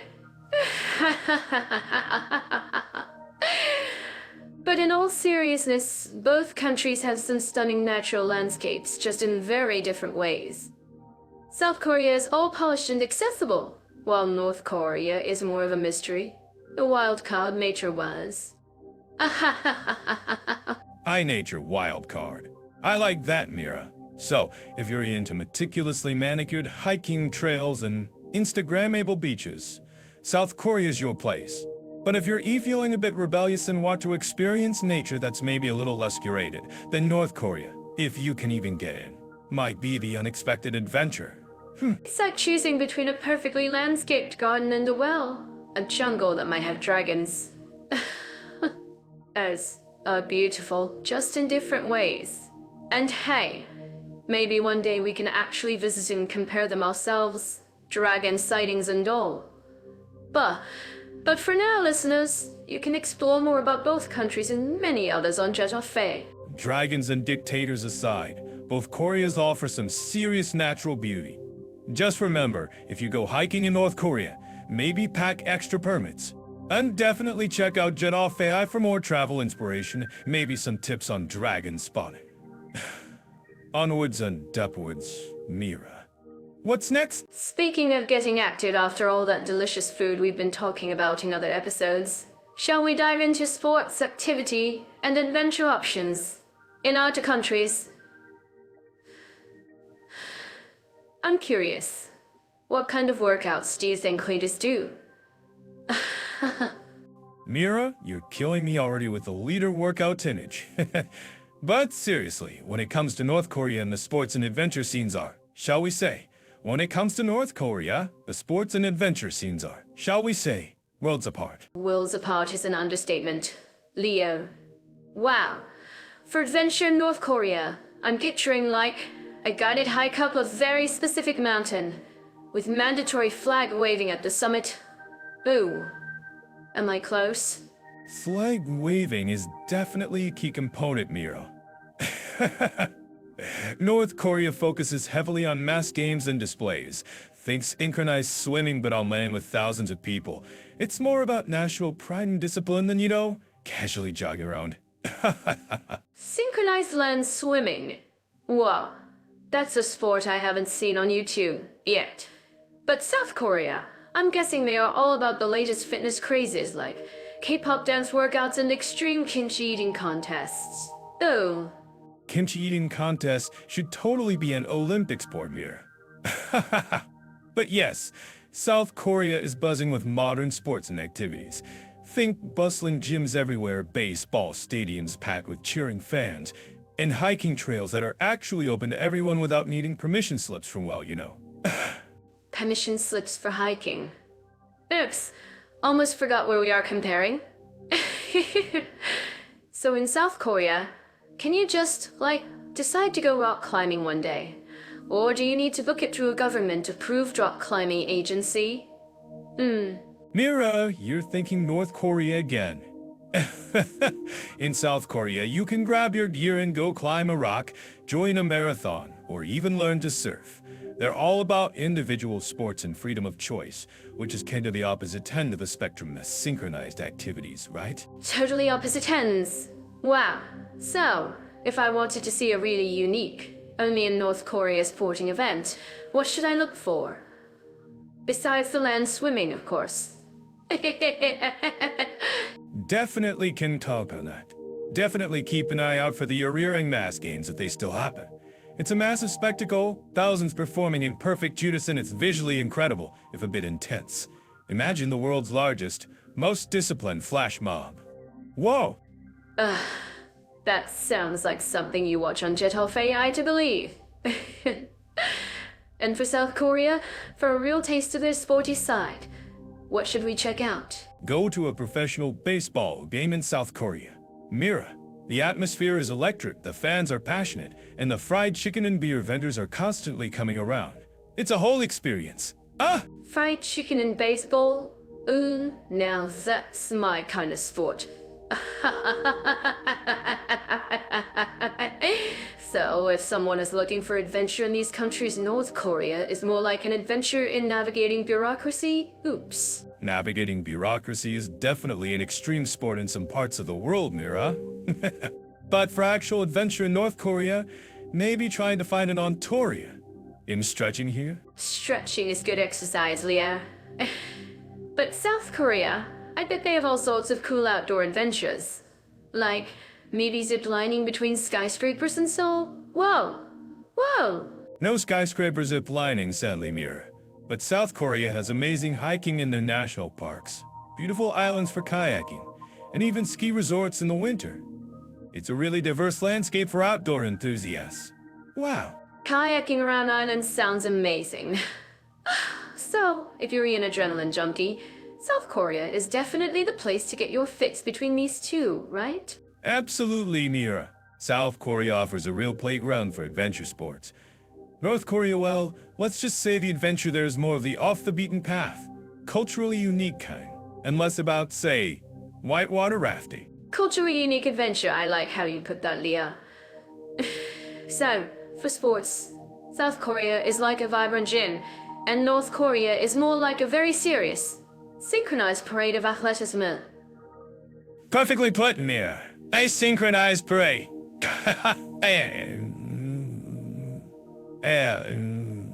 Okay. Both.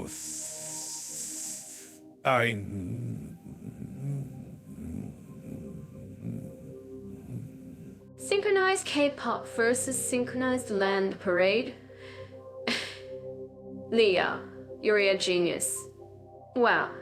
But for now, I think we've definitely covered the sports, activity, and adventure options for these two. Listeners, if you enjoyed this sporty comparison, give us a like on YouTube, and let us know in the comments which country a sports scene sounds more appealing to you. Oh. And don't forget to check out Jet Off AI for more country comparisons and travel inspiration. Thanks for tuning in, everyone. See you next time. Alright, Leo, speaking of unwinding after a long day of, well, comparing countries, let's talk about how people let loose in our next destinations. Prepare for a stark contrast. Oh, excellent seg, Mira. From intense political climates to, well, let's just say, different kinds of evenings. So, nightlife and entertainment venues, huh? With North Korea and South Korea, it's like comparing a library after hours to a K-pop concert at full volume. Exactly. Imagine suggesting a wild night out in Pyongyang. It's like asking a statue if it wants to dance. You might get a stony silence. I'm picturing tumbleweeds rolling down the streets after 9 p.m. Tumbleweeds might be a bit much, Mira. They probably have synchronized marching practice or something equally lively. But yeah, nightlife in North Korea is less about neon lights and more about dim streetlights maybe. Unless you count state-sponsored performances as nightlife. State-sponsored performances. Sounds thrillingly mandatory. Like tonight, citizens, UWIL enjoyed a 5-hour opera about the glorious leader's potato harvest. I bet the after-party is equally wild mandatory tea and biscuits with the opera cast. Precisely. And don't forget the enthusiastic applause, also probably mandatory. Imagine Ryan to sneak out early from that after-party. Sorry. Gloriously, your opera was great, but I have a pressing need to count sheep. Not advisable. You might end up in a different kind of venue, one with less enthusiastic crowds. Ouch! But hey, on the bright side, no queues for the bathroom at these North Korean night spas, right? Silver linings, Leo, silver linings. True, Mira, true. Efficiency is key, even in non-existent nightlife. Though, I bet they have some impressive theaters for those state performances. Probably grand, imposing, and filled with slightly nervous clapping. Grand and imposing, yes. Fun and spontaneous. Maybe not so much. I'm picturing velvet curtains, dramatic lighting, and an audience that's politely petrified of not appearing enthralled. Right? Meanwhile, just across the border, South Korea is like night, challenge accepted. So that night is a whole different beast. Electric clubs, karaoke bars that never sleep, street food, dawn, it's a different universe. Now, THATS. What I'm talking about. From KBBQ joints sizzling late into the night to neon-drenched streets packed with energy. It's like the city itself is throwing a party and everyone's invited.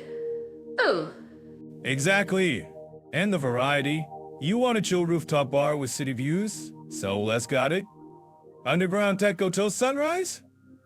Cafe's open till late for your feline fix. Surprisingly, yes. cat cafes at night. Whoa, that's my kind of nightlife caffeine and kittens. Imagine trying to explain THET to someone from North Korea. Yes, we pay to drink coffee and pet cats for fun. Their minds would explode. Wow. Explode? Or perhaps they just think we're decadent capitalists, wasting precious resources on feline affection. But hey, that's the beauty of South Korean entertainment. It's all about choice and, well, maybe a little bit of delightful excess. I love it. From No Ray Bangs, there's legendary karaoke rooms where you can belt out your heart to PC bangs, where you can game all night fueled by ramen and energy drinks. South Korea knows how to have a few N. No Ray Bangs, yes, where questionable singing and questionable dance moves are not just tolerated, but encouraged. And PC Bangs, fueling the next generation of esports champions, one all-nighter at a time. It's a dedicated entertainment culture. Dedicated is the word. And let's not forget the street performances in places like Hongdae. From indie bands to amazing dancers, it's like a free, open-air concert every night. Compare that to, well, the synchronized marching band again? Poor synchronized marching band, getting compared to K-pop all the time.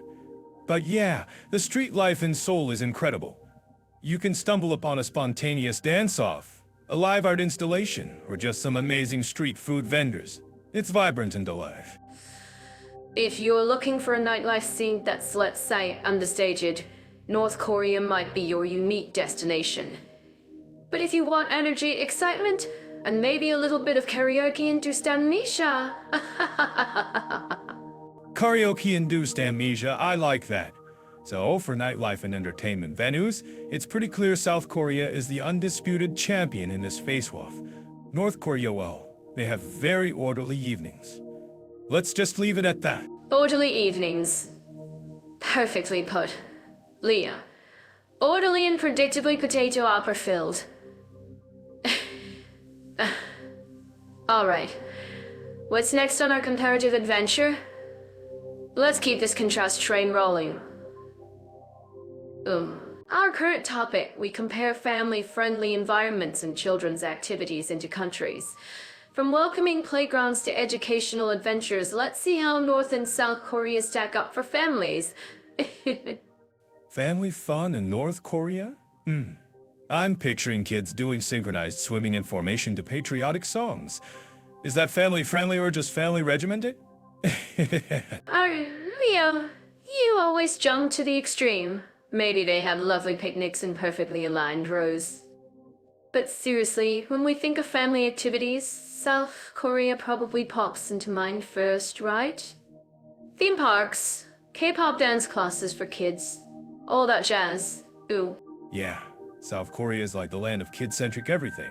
They practically invented the concept of cute overload.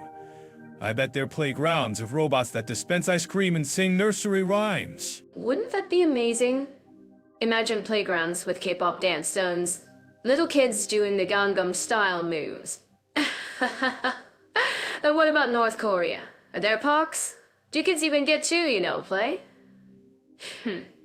Well, I'm guessing playtime in North Korea involves learning to salute Kim Jong-un from a very young age.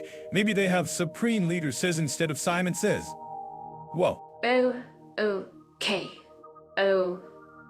It's not all theme parks and water slides, but perhaps they have beautiful nature spots. Family hikes in the mountains, imagine most stunning and touched landscapes. No, maybe the family hike is more of a march. A march with matching uniforms and synchronized breathing exercises, perhaps.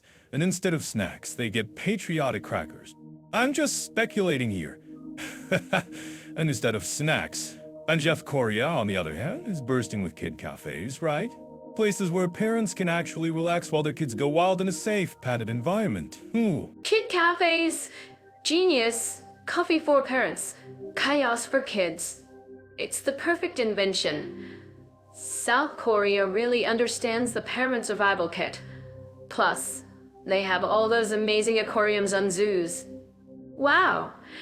Imagine taking your little ones to see penguins and pandas. Penguins and pandas versus up propaganda parades. It's a tough competition for kid entertainment, Mira. Though I bet North Korean kids are masters of discipline and synchronized activities. Maybe they'd win all the school sports days. Synchronized cartwheels. That could be a new Olympic sport. But back to family time. In South Korea, you've got those adorable family matching outfits. Parents and kids dressed alike roaming amusement parks. So cute. Oh. Matching outfits. In North Korea, I'm guessing the family matching outfit is a different shade of military green, or maybe matching portraits of the leaders on their shirts. Oops, maybe I'm going too far. South Korea really leans into the whole family aesthetic thing. It's all about creating those perfect family moments. Think of all the adorable family photos you see from South Korea online. Right. South Korea is Instagram-ready family fun. North Korea as well, let's just say their family photos are probably a bit more formal. And definitely not Instagrammed. Formal family portraits versus candid theme park shots. But maybe, just maybe, North Korean families have their own unique, heartwarming traditions? Perhaps family sing along as the folk songs. So I think that we can target that. Folk songs about the glorious revolution. Okay, I'm picturing it. But South Korea wins on sheer variety of kid activities. From interactive museums to cartoon character cafes, they've got it all. Wow! Cartoon character cafes. Imagine sipping a latte with a giant Kako Friends character looking over your shoulder. Kids would go nuts for that. South Korea is like a giant playground designed for all ages, really. Exactly. South Korea is like, come one, come all, bring your kids, bring your inner child. North Korea is more like, come and follow the instructions. Precisely. Maybe not the same vibe for family holidays. South Korea is all about creating joyful, easygoing family experiences. North Korea, well, maybe family time is more about building character through rigorous activities. Rigorous character building, that's a nice way to put it. South Korea's family time is all about smiles and giggles and spending money. North Korea's family time is probably free, because everything is already provided. By the state? But provided by the state. That's one way to look at it. But thinking about playgrounds again. South Korea's are probably super colorful with all the latest safety features and bouncy castles. North Korea's, maybe more retro. Retro playgrounds. Made of iron, with slides that are slightly rusty but character building? South Korean playgrounds are probably made of soft, bouncy, space-age materials. Probably that well. Wi-Fi playgrounds. Only in South Korea. Maybe North Korean playgrounds are great for developing upper body strength. Climbing those iron bars. Think of the arm muscles. Arm muscles of steel. North Korean kids will be unbeatable at arm wrestling. But South Korean kids will be expert gamers, because they started young on those tech-filled playgrounds. Gamers versus arm wrestlers as arm wrestlers. The ultimate kid showdown. But seriously, when it comes to family-friendly, South Korea seems to have the edge in terms of sheer fun, variety, and, well, freedom of choice. If you want to see more comparisons like this, you know where to go on our YouTube channel. And for all things travel and country comparisons, check out Jet AI. Absolutely. If you like this, give us a like. And if you want more of our witty takes on global contrasts, subscribe. Maybe next time we'll compare playgrounds in Antarctica versus the Sahara. Thanks for tuning in, folks. Okay, yeah. Let's chat about something a bit different now, shall we?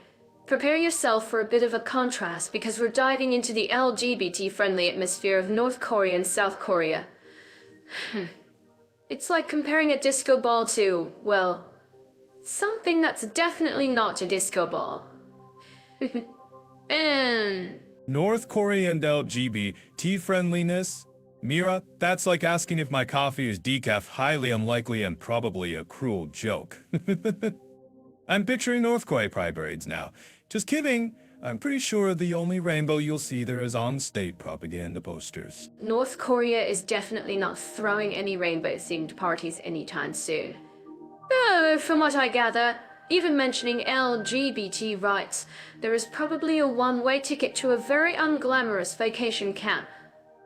Oops! It's like they skipped the whole love is love memo and went straight to love as whatever the dear leader says it is. Exactly. In North Korea, being anything other than conventionally straight is probably about as acceptable as wearing jeans with holes, a rebellious act against the glorious state fashion. I imagine their dating scene is less Tinder and more assigned by the party. What? Talk about taking the romance out of romance. It's like saying, congratulations, comrade, you've been paired with comrade. Wow, no swiping left or right there, just state-approved matchmaking. Maybe they have a 5-year plan for relationships too. Probably a 10-year plan, Mira. 5 years is too short to fully appreciate the joys of state-sanctioned companionship. I bet their honeymoon destinations are breathtaking. Okay, collective farm honeymoons aside. Let's flip the coin completely to South Korea. South Korea is like home more progressive. We're about to get a little more progressive. While it's not exactly Amsterdam levels of LGBT paradise, it's definitely light years ahead of its northern neighbor. A little more progressive is putting it mildly, Mira. South Korea is like going from a black and white TV to glorious Technicolor in this comparison. Wow, soul pride is a real thing, right? Though I heard it sometimes gets a bit spicy with counter-protests. Spicy is one word for it. Soul pride is definitely vibrant. But yeah, you're right. It's not all rainbows and unicorns. There are still those who bring the Buddhists to the party. Ouch. Social acceptance is growing, but it's still a journey, not a destination. Think of it as a K-drama where the LGBT romance is still in the second lead syndrome phase. Second lead syndrome for LGBT rights. Perfect K-drama analogy, Mira. So, South Korea is like, we're trying okay. Give us a few more episodes. While North Korea is still stuck in the historical drama era where anything different is basically treason. South Korea is at least having the conversation, and you see more LGBT representation in media and entertainment, even if it's baby steps. Oh, North Korea. Silence. Crickets. Maybe the occasional coded message in a revolutionary opera. Coded messages in revolutionary opera. Mira, you're giving North Korean propagandists way too much credit for subtlety. It's more likely they'd just write a song about the glorious leader's heteronormative family values. Subtlety is not their strong suit.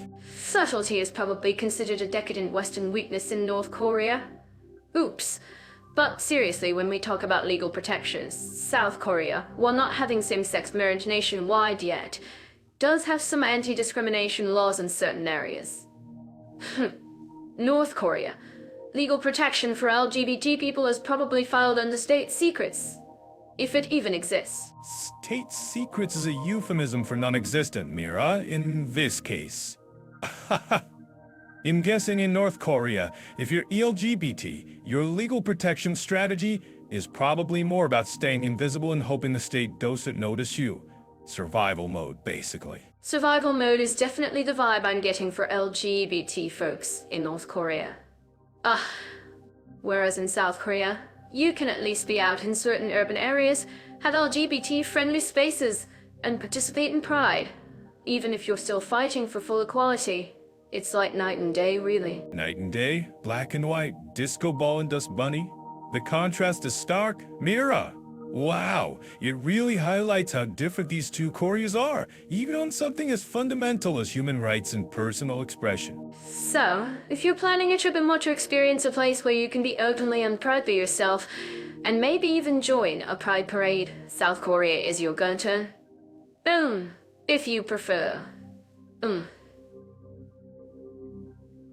If you prefer, let's say, a less flamboyant, more underground experience, and enjoy the thrill of potential state-sponsored re-education, then North Korea is an option. No, I wouldn't. I wouldn't exactly recommend it for a relaxing vacation. Relaxing vacation in North Korea for LGBT folks. Mira, you're killing me? That's like suggesting a vegan steakhouse in Pyongyang. Possible, technically, but wildly and probably deeply unsatisfying. Let's just say, for LGBT travelers, South Korea wins this round. Hands down, no contest. Agreed. South Korea, while still on a journey, is at least on the right path. North Korea, well, let's just hope they eventually find a map to that path. Shall we move on to our next topic? Alright, Leo, let's chat about something super interesting for our listeners today. Hospitality and attitudes towards foreigners. Think about it when you travel. Isn't it all about how people treat you? Ooh, it can make or break a trip, right? Mira, you're so right. It's like the secret sauce of travel. You can have amazing sights, but if the vibe is off, it's like eating Pella with ketchup. So, where are we jetting off to compare hospitality today? Somewhere drastically different, I presume. We're going to dive into a fascinating contrast, North Korea versus South Korea. Wow. Talk about two sides of a coin, huh? For hospitality and attitudes towards foreigners. It's like comparing, well, maybe not ketchup and Pella, but definitely kimchi jjigae. What's a super bland dish? Plain rice. Plain rice and kimchi jjigae? I like that analogy, Mira. Subtle, yet impactful. Okay, North Korea and South Korea.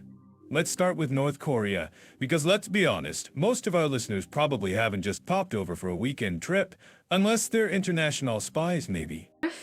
North Korea. Okay, so imagine you do get to visit North Korea. It's unique. Hospitality there is definitely a planned performance. Like, they are hospitable in the way a very strict host wants to be seen as hospitable, you know? Everything is curated. Curated hospitality. That's poetic, Mira, and terrifyingly accurate. It's like being in a Truman Show of politeness. You're constantly aware you're being observed and the smiles feel calibrated. It's probably very efficient hospitality, though. No awkward small talk there. Efficient hospitality. I love that. It's like, welcome, esteemed guest. Here is your perfectly scheduled itinerary of approved activities demonstrating our nation's approved level of joy. Then, everyone is very polite, very formal. Like, incredibly proper. Oh, proper to the point of being unsettling, I imagine.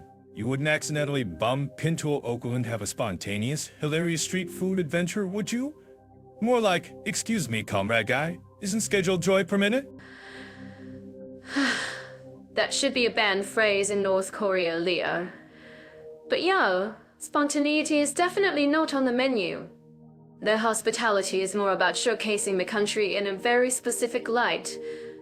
It's like a stage play, and you are a very important, but very controlled, audience member. Right. And the applause is mandatory, I assume. And probably time. 3 claps for a moderately impressive monument, 5 for a truly glorious statue of the dear leader. Wow, you know, I bet their tour guides are highly trained in the art of enthusiastic monotone. Enthusiastic monotone. You're killing me, Leo. But it's so true. They probably have classes on how to deliver propaganda with just the right amount of fervor. But also not too much fervor, you know. Gotta keep it controlled. Control is key, Mira. Control is the spice of life in North Korea. No, that's definitely not right. Control is the unceasing rice of life in North Korea. Back to the food analogies I see. But seriously, attitude towards foreigners. Suspicious politeness, I guess. Suspicious politeness is perfect. Like fair thinking. Are you here to praise our glorious nation or are you a spy? Smile, but keep an eye on them. It's probably exhausting to be that constantly on guard. Both for the hosts and the guests. So I think for everyone involved, absolutely. And I'm guessing genuine, spontaneous warmth might be misinterpreted. Like if a tourist tried to give a local a friendly high five, would they be arrested for fraternizing with the enemy? Oh, Aaron? Maybe not arrested for a hive. Leo, but definitely a very confused and possibly alarmed look. It's like the rules of social engagement just different. You're not there to make friends. You're there to observe a very carefully constructed reality. Constructed reality hospitality. We're getting good at these descriptors, Mira. We should trademark this. But let's flip the coin now, shall we? Land of K-pop kimchi and genuinely enthusiastic welcomes, I hope. South Korea is a whole different universe. South Korean hospitality is like sunshine and rainbows and a surprise-dance party breaking out in the street. Oh, it's vibrant, it's energetic, and it feels real. Real. That's the key word after our North Korea chat, isn't it? Real hospitality. So, you're saying in South Korea, you're more likely to get invited to a random karaoke night by a local than interrogate about your political affiliations? Karaoke's definitely on the table, and maybe a spontaneous hike, and definitely a ton of delicious food offered to you even if you just look slightly hungry. South Koreans are incredibly generous and welcoming, especially to foreigners, I've heard. Generous and welcoming almost to a fault, some might say. Is there such a thing as too much hospitality, Mira? Like being adopted into a family after asking for directions? Okay, maybe not adopted immediately, Leo, but they are incredibly helpful. If you look lost, 5 people will rush to assist you. If you compliment their food, they'll want to feed you their entire fridge. It's like they genuinely want you to have a fantastic time in their country. Wow. That's lovely, and slightly overwhelming for a cynical traveler like myself. But I appreciate the enthusiasm. So, attitude towards foreigners in South Korea. Curious, excited, maybe a little starstruck if you're, Bon? Starstruck might be a bit much, Leo, unless you're a K-pop star. But definitely curious and excited. They are generally very interested in other cultures and people, and they are proud to show off their country. It's a warm, genuine curiosity, not suspicious politeness. Genuine curiosity versus suspicious politeness. Perfect bookends for our comparison, Mira. So if you want a highly controlled, meticulously planned, and slightly unsettling light experience, North Korea is your unique destination. But if you crave genuine warmth, spontaneous adventures, and maybe a bit too much kimchi, South Korea is calling your name. It's like, one is a very formal dance, and the other is a joyful free-for-all. A formal dance versus a joyful free-for-all. In sensing a theme here, Mira, maybe we should title this episode Dances of Diplomacy, or Kimchi versus Unseasoned Rice Hospitality Showdown? Unseasoned Rice Hospitality Showdown. I love it, Leo. Catchy and accurate. And for anyone planning a trip based on hospitality, well, you've got your very clear choices. South Korea for very formal nods. Formal nods and meticulously planned photo opportunities. Don't forget the photo opportunities, Mira. But yeah, for genuine human connection and feeling welcomed, South Korea seems to win this round by a landslide. Unless you're really into curated experiences. In which case, North Korea is oddly specific in its appeal. Oddly specific appeal. Perfect way to wrap it up, Leo. So, listeners, which kind of hospitality are you craving? Let us know in the comments on YouTube. And for more country comparisons, tips, and maybe slightly less sarcastic travel advice, check out Genoff AI. Exactly. Genoff AI is your guide to navigating the diverse landscapes of global hospitality, whether curated or chaotic. And don't forget to like and subscribe if you enjoyed our rice and kimchi-infused episode. Until next time, folks. Speaking of connections, let's plug into our next topic, internet infrastructure and digital facilities. It's like comparing dial-up from the dinosaur age to warp speed, right? Warp speed for one, maybe more like standing still in molasses for the other, Mira. But yeah, let's see if we can untangle this digital web. I'm picturing the countries, same peninsula, totally different online worlds. South Korea, everyone knows, is like the land of lightning fast everything. They practically invented online gaming and streaming before it was cool. Wow! You can probably download a whole movie while waiting for the elevator. Meanwhile, in North Korea, internet access is so exclusive, it's probably considered a luxury for, well, who exactly? Maybe supreme leaders get their cat videos in 8K. The rest of the population probably gets excited about carrier pigeons delivering news. Oh, come on, Leo. Carrier pigeons. Maybe they have really, Really fast hamsters on wheels powering the internet. But seriously, the digital divide is HUG. South Korea is a global leader, practically bathing in bandwidth. Bathing in bandwidth. I love it, Mira. We should trademark that. Come to South Korea, bathe in bandwidth. Sounds like a tourist slogan for Jenafe, But you're right. It's like comparing a superhighway to a bath. Except the dirt path is probably blocked by a suspicious-looking scarecrow in North Korea. A scarecrow that demands your papers before you can access nothing? But think about it, Leo. South Korea is constantly innovating, pushing boundaries with 5G, maybe even 6G soon. It's like a tech playground. And North Korea is preserving the charm of the offline experience, romanticizing the days of no notifications, spinning it as a virtue. We are free from the tyranny of TIKDO answers. I can see the propaganda posters now. But kind of right. It's a controlled digital environment, to put it mildly. Very, very mild. Why? Understatement of the year. Oops. Whereas South Korea is all about freedom of information, connecting the world. Freedom of information unless you're trying to watch North Korean state TV in South Korea. That might raise a few eyebrows. But yeah, South Korea is plugged in, wired up, and ready to stream cat videos globally. And probably K-dramas. Don't forget the K-dramas. They practically run on internet speed. Ooh, imagine trying to watch a K-drama. On North Korean internet, you'd be waiting longer than for the next episode to air. You'd probably need to wait for the next dynasty to begin to finish downloading one episode. It's almost tragicomic. But hey, at least in North Korea, you're guaranteed not to get any spammy mails.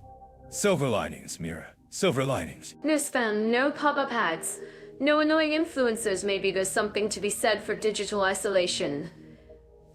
Just kidding. Give me South Korean internet any day. Imagine trying to do a YouTube podcast about travel and tech from North Korea. Impossible. Impossible is an understatement, Mira. You'd be lucky if you could even get a dial tone. But hey, maybe that's their secret weapon. No cybrats give you no cyber to attack. Aha, genius in its own limited way. Limited is definitely the word. So, for anyone wanting to live in the digital age, and actually, use the internet for things, South Korea is the obvious choice, right? Wow. Unless you're really into offline living. Unless you're a Luddite with a state-sponsored dial-up connection and a deep love for carrier pigeons, South Korea wins this round by a digital mile. And for our listeners checking this out on YouTube, maybe drop a comment. Could YOU survive without South Korean internet speeds? Let us know. Yes. Let us know in the comments. And if you want to explore more about digital landscapes and travel tech, Jenafe is the place to be. They'll definitely have better internet access than Exactly. Jenafe, your portal to the connected world. Unlike certain other places we've mentioned. Okay, Mira. Digital facilities decoded. What's next on our comparison menu? Alright, Leo. Buckle up for a wild drive from one extreme to another, because we're diving deep into shopping opportunities and price-performance balance in North and South Korea. Think about it. It's like comparing, I don't know, a desert island corner store to a mega shopping mall in Vegas. Mira, you always paint such vivid pictures. Desert Island Cornerstone versus Vegas Mall, I love it. So, North Korea, shopping. Those two words together almost sound like an oxymoron, don't they? I mean, what are we even expecting here? Maybe a single shelf with like 3 kinds of state-approved turnips? So, I thought I gather, shopping in North Korea, but you're not far off. From what I gather, shopping in North Korea is, well, limited, is a massive understatement. It's mostly state-run stores, right? Think very basic goods. Very little choice, and everything probably screams juche. From the packaging to the product itself. Oh. Imagine going in for, say, are you certain your options are workable? Worker blue and glorious leader green. That's comedy go, Mira? At price performance balance? Is that even a relevant concept when choice is essentially removed from the equation? I'm picturing price tags that just necessary, necessary, and sufficient. Performance. Well, if it exists, it's probably performing its duty to the state. Right? Not exactly focused on dazzling consumers. Exactly. Exactly. It's more about meeting basic needs. Or at least what the state defines as basic needs. Wow. Forget about comparing brands or hunting for deals. It's probably more like, is there food on the shelf today? Yes. Amazing shopping success. Ooh, talk about a different shopping experience. Right? Price performance balance, if you can even find. Aye, that's already a performance in itself. It's like, congratulations, comrade, you located a potato. Price? It's a potato. Price? Irrelevance? Performance. It's a potato? Okay, I'm being a bit cheeky, but seriously, but South Korea is going to be, shall we say, Sarah? Oh, stop. Is putting it mildly, Leo. Because now, let's teleport ourselves to South Korea. Oh, imagine stepping out of that worker blue and glorious leader green world in BAM. You're in a neon-drenched, cop-blasting shopping paradise. Ooh, think Myodon Gundam.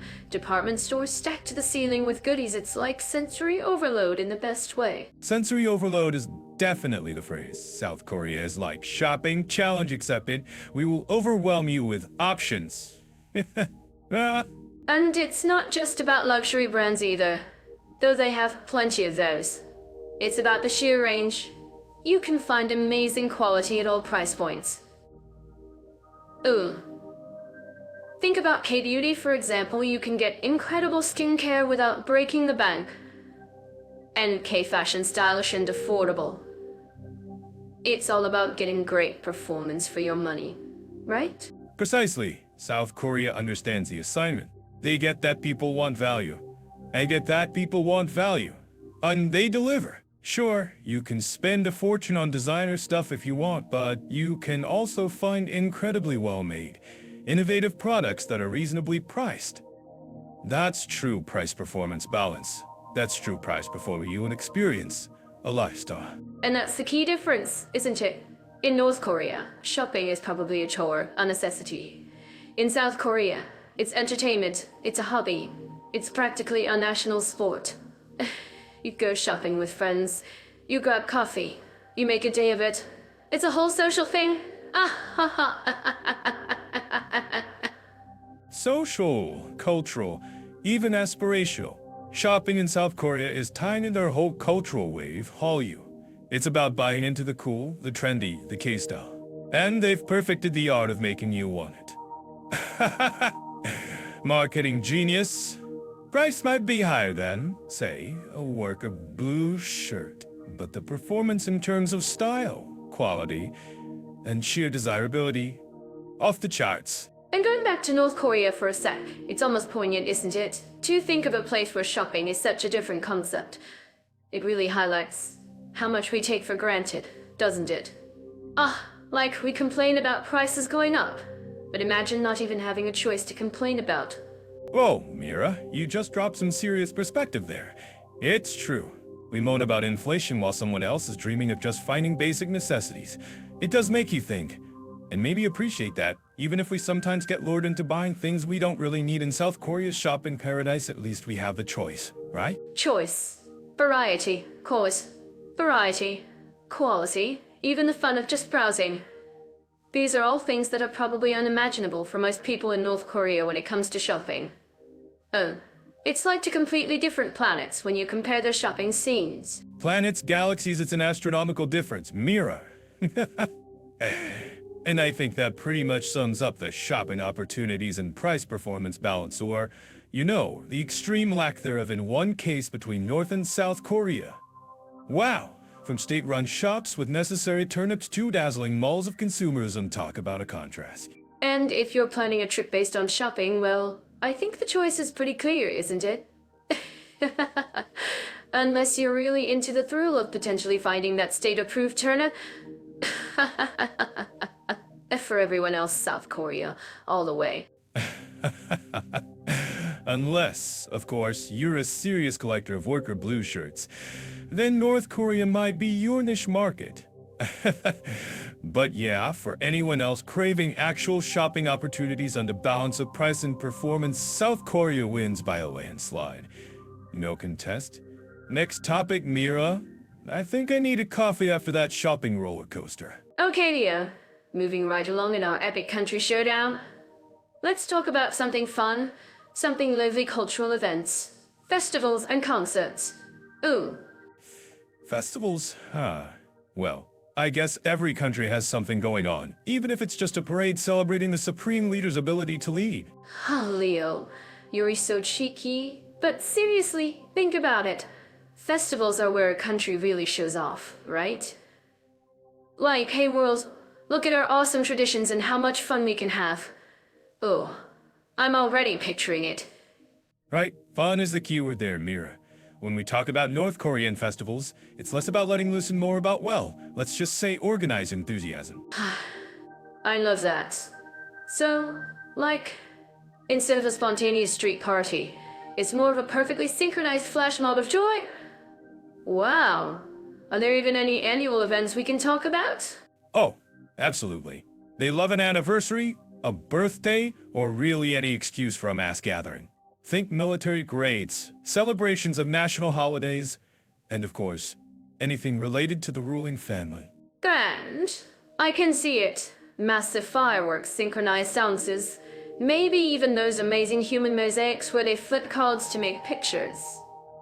Wow, that sounds kinda spectacular, in a very controlled way. Spectacularly controlled is the perfect description, Mira. And don't forget the Uriring Mask Games. Apparently, it's this gigantic gymnastics and artistic performance involving thousands of people, supposedly breathtaking. Mass games. That sounds intense.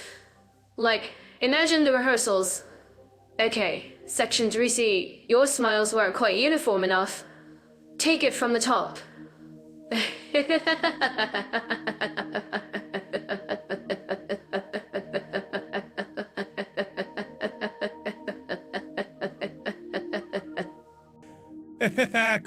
Exactly. In concerts, well, you'll find state-sponsored performances, often glorifying the nation and its leaders. Think patriotic songs and maybe not a lot of mosh pits. No mosh pits in North Korea. Got it. So, probably less chance of crowds surfing to K-pop and more synchronized waving of flags to national anthems. Precisely. And while the performances are undoubtedly technically impressive, those mass games are something else that's not exactly the same vibe as, say, Coachella? Coachella in Pyongyang. I'm just trying to picture it. Maybe instead of flower crowns, everyone gets matching revolutionary hats. And instead of glow sticks, little mini flags. And instead of overpriced bottled water, you get state-approved hydration units? Look, I'm just a Bowen here. Oh, okay. I get the picture. Limited spontaneity, maximum patriotic presentation. Ah, it's definitely a unique cultural event scene. Unique is one word for it. Highly curated might be another. But let's flip the script, shall we? South Korea. Now there's a festival and concert scene. Land of K-pop, K-dramas, and kimchi festivals. Oh, talk about vibrant. It's like the opposite end of the spectrum, right? Absolutely. South Korea is bursting with cultural events. From traditional festivals celebrating harvests on folklore to cutting-edge music festivals showcasing everything from K-pop to indie rock and electronic music. Do they really have those? Wow. Imagining giant vats of kimchi and kimchi eating contests. Well, that sounds amazing and slightly spicy. Oh, they're real, and they're spectacular. And yes, spicy is definitely part of the experience. But it's not just kimchi. Think lantern festivals, cherry blossom festivals, mud festivals, they celebrate everything. Mud festivals. Wait, like, people just play in mud? That sounds wonderfully messy and free. Ooh, I kind of want to go to a mud festival now. Seriously, people cover themselves in mud, wrestle in mud, slide in mud, it's gloriously childish. And then you've got the music scene. K-pop is obviously huge, but it's so much more than that. K-pop is like a global phenomenon. BTS, Blackpink, all those incredible groups. Wow, imagine going to a K-pop concert in Seoul. The energy must be insane. Insane is an understatement. And it's not just K-pop. South Korea has a thriving indie music scene, rock festivals, electronic music events, you name it, they've got it. They are not short on concerts, that's for sure. North Korea is organizing enthusiasm. South Korea is unleashed energy. Wow. From synchronized math games to mud wrestling and K-pop mania. The contrast is pretty stark. Stark is putting it mildly.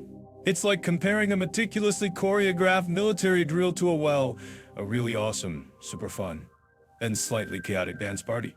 Whew. A dance party with kimchi and mud. Ugh. South Korea definitely sounds like my kind of festival scene.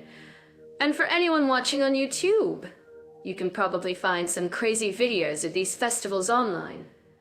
Go check it out. Definitely do a quick YouTube search for South Korean Mud Festival and prepare to be amazed and maybe slightly muddy by proxy.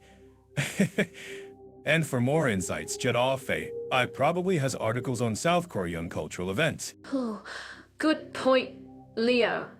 Genofe is the place to go for all your country comparison needs. Aha! So, when it comes to cultural events, festivals, and concerts, it sounds like South Korea is winning on the Friedman variety front. Wouldn't you say? Understatement of the century, Mir. But hey, at least North Korea has those human mosaics. You gotta give them points for sheer scale and coordinated card flipping. True. True. Coordinated card flipping is definitely a unique skill. Okay, listeners, if you're into organized spectacles, maybe North Korea's maskins are for you. But if you prefer mud, kimchi, and K-pop chaos, South Korea is calling your name. And if you're still undecided, maybe Jet Offei can help you flip a coin? Just kidding. Check out the site for more detailed comparisons, folks. We're just scratching the surface here. Our current topic, we compare the opportunities and needs of learning the local language into countries. From language opportunities, well, let's just say learning Pyongyang dialect might not be topping anyone's Duolingo list. Pyongyang dialect. Sounds like a secret code language for spies, doesn't it? Like, if you can pronounce this tongue twister you're in, ooh. You're more likely to find classes in Klingon than in North Korean, right? I mean, good luck finding a phrasebook that isn't classified. Well, Yeah? Imagine trying to find a language exchange partner for North Korean. You'd probably end up on some very interesting watch lists. Seeking native Pyongyang speaker for casual chats about. Juche philosophy? on the other hand, South Korea is like a cup explosion of language resources. You can't swing a cat without hitting your Korean language school in Seoul. Metaphorically speaking, of course. Animal lovers, relax. But yeah, South Korea's language learning scene is booming. They practically invented Learn Korean with BTS courses. Aha! Right? And you can binge watch K-dramas for homework. Tell me that's not the most fun homework ever. Oh. Plus, YouTube is overflowing with Korean lessons. Jenna Fei, probably has articles about it too. Jet Offei, huh? Always on the ball. But seriously, the contrast is wild. North Korea language learning mystery box. South Korea language learning buffet. It's almost unfair, isn't it? Like comparing learning to ride a bike with stabilizers in a park to learning to unicycle on a tightrope over Niagara Falls. Whoa! Unicycle over Niagara Falls. That's North Korean language study in a nutshell. You need to be a linguistic daredevil. And probably a government clearance. Whereas South Korea, it's more like a language playground. Apps, tutors, immersion programs, you name it, they've got it. Even street food vendors in Seoul probably speak better English than I do sometimes. Don't sell yourself short, Mira. But yeah, learning Korean in South Korea is practically osmosis. You're surrounded by the language, the culture, the kimchi. I like it. But seriously, if you want language learning opportunities, South Korea wins by a landslide, maybe even a tsunami. Wow. That language, tsunami of Koppen kimchi. So, for opportunities and ease of learning the local language, so Korea gets a gold star. And North Korea gets, well, let's just say intriguing challenge award. Intriguing challenge. That's putting it mildly. It's like saying climbing Everest in flip-flops is an intriguing shoe choice. Flip-flop Everest. Okay, we might be exaggerating a tiny bit, but you get the picture. South Korea learn Korean easy peasy. North Korea learn Korean. Good luck. And maybe pack a survival kit. Ah! Okay, let's talk about something super important for our listeners, especially the ladies planning their next adventure. Adventure? Are we sending them on a spy mission now, Mira? Because it involves North Korea, it kinda sounds like one. Not quite spy missions, Leo. Not close. We're diving into safety and comfort for women travelers, comparing North Korea and South Korea. It's a big question for anyone planning a trip, right? So I think that we can target that. Absolutely. Safety first, jokes later, even for me. Though, picturing myself in North Korea, I'm already imagining the stand-up material. So, I told the guard my jokes and... Oops. Maybe not. Hey, maybe hold off on the stand-up in North Korea, Leo. But seriously, for women travelers, the vibe in these two places is wildly different, wouldn't you say? Wildly different is an understatement, Mira. It's like comparing a silent film to a cop music video. Wow. South Korea is buzzing modern. Women are out and about everywhere. So, it's like a 24/7 fashion showing the girl power parade rolled into one. You see women everywhere, at all hours, doing everything. It feels super safe and independent, right? Totally. In Seoul, you can be walking alone at midnight and feel safer than crossing the street in my neighborhood. Okay, slight exaggeration, but you get my point. It's got that big city buzz, but with a surprisingly chill safety vibe. And South Korea is pretty good with public transport. Taxis are easy, and generally, people are respectful.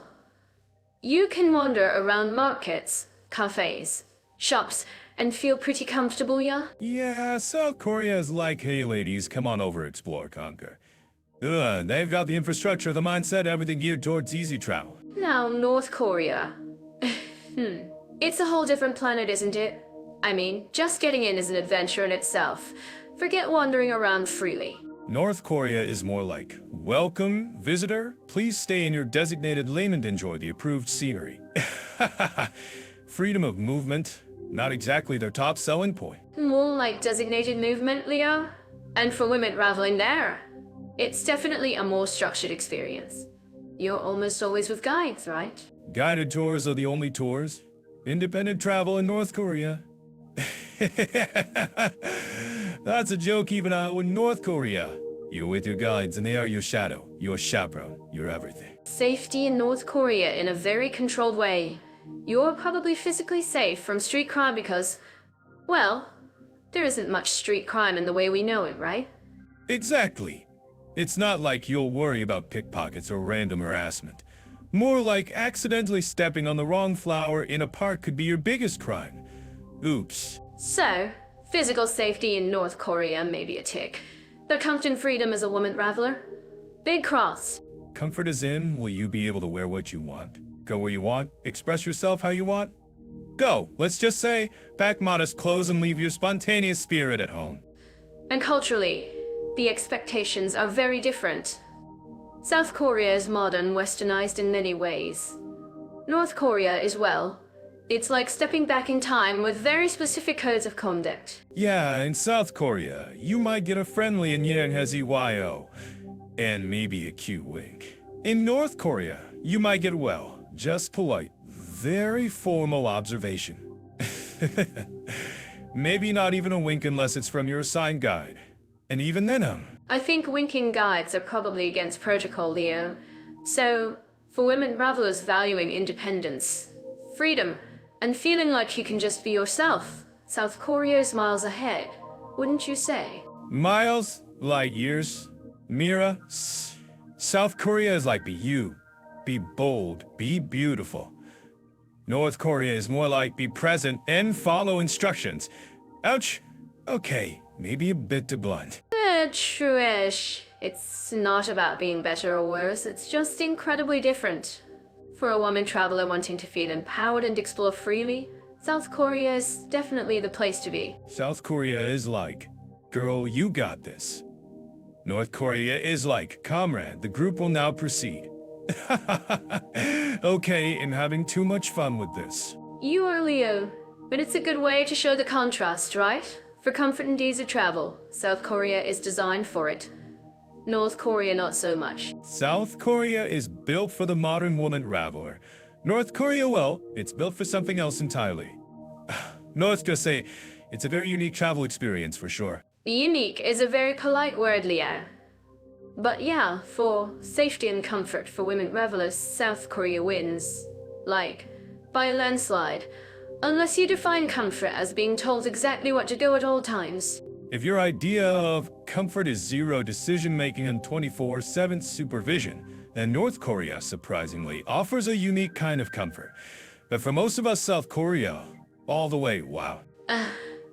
So ladies, if you're dreaming of independent adventures, late night shopping, and feeling like you can conquer the world, South Korea is calling your name. If you want a very different, very controlled, and very unique experience, well, North Korea is an option. Yeah, it's perfectly put, Mira. So, for safety and comfort for women travelers, South Korea big thumbs up. North Korea proceed with extreme caution and a very open mind.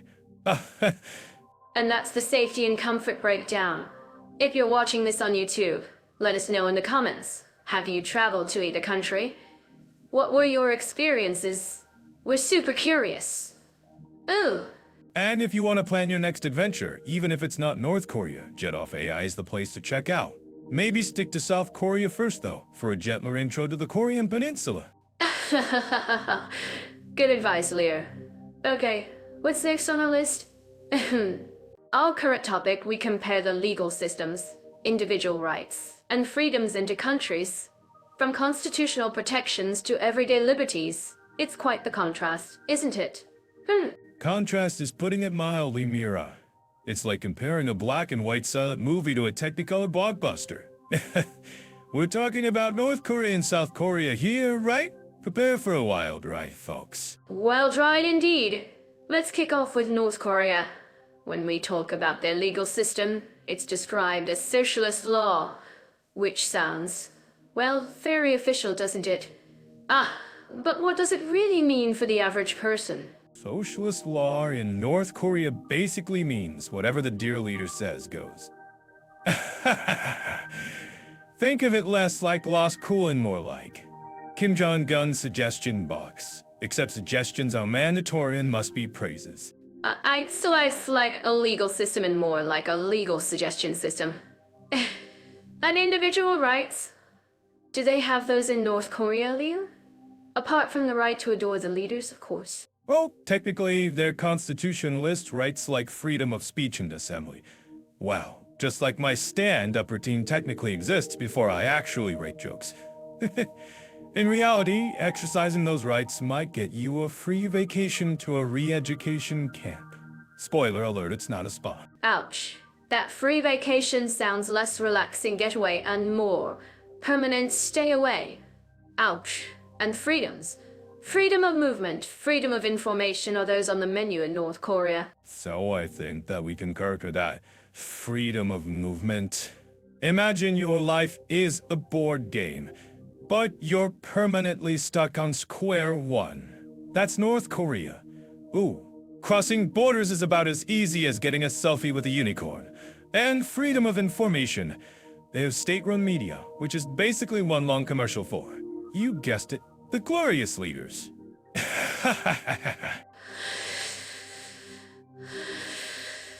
Like watching TV but only getting ads for the same product over and over again? So, accessing outside information is a no-no. Like, No YouTube tutorials on. Say, escaping North Korea. YouTube, internet. Mira, darling, they're living in the internet stone age. Accessing outside information is a major offense. Think of it as digital contraband. You're more likely to find a real unicorn than uncensored internet North Korea. Okay, unicorn selfies are definitely easier to imagine than free internet there. Wow. Let's flip the coin completely and talk about South Korea. Legal system presumably a tad different. A tad different is like saying a chihuahua is a different from a T-Rex. South Korea has a modern democratic legal system. Think law books, actual courts, lawyers who aren't just nodding puppets, you know, the whole shebang. And individual rights? South Korea is a democracy, so rights are like a thing. Huh? Not just a suggestion. Rights in South Korea. Oh, they've got rights coming out of their ears. Freedom of speech, assembly, religion, the works. Wow, you can protest, you can criticize the government, you can even start a podcast comparing countries. Imagine that. We'd be instant celebrities if we could podcast free in North Korea. But seriously, South Korea sounds like a completely different universe when it comes to rights and freedoms. Universe is right. Freedom of movement. South Koreans can travel the world visa-free to many places. Ooh, wanna hop over to Japan for sushi? No problem. Fancy a European adventure? Pack your bags.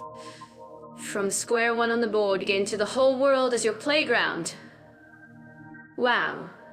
And what about freedom of information in South Korea? South Korea is a digital paradise. High-speed internet everywhere, free press, a thriving medial landscape. You can access any information you want, from cat videos to in-depth documentaries about North Korea. Irony level expert.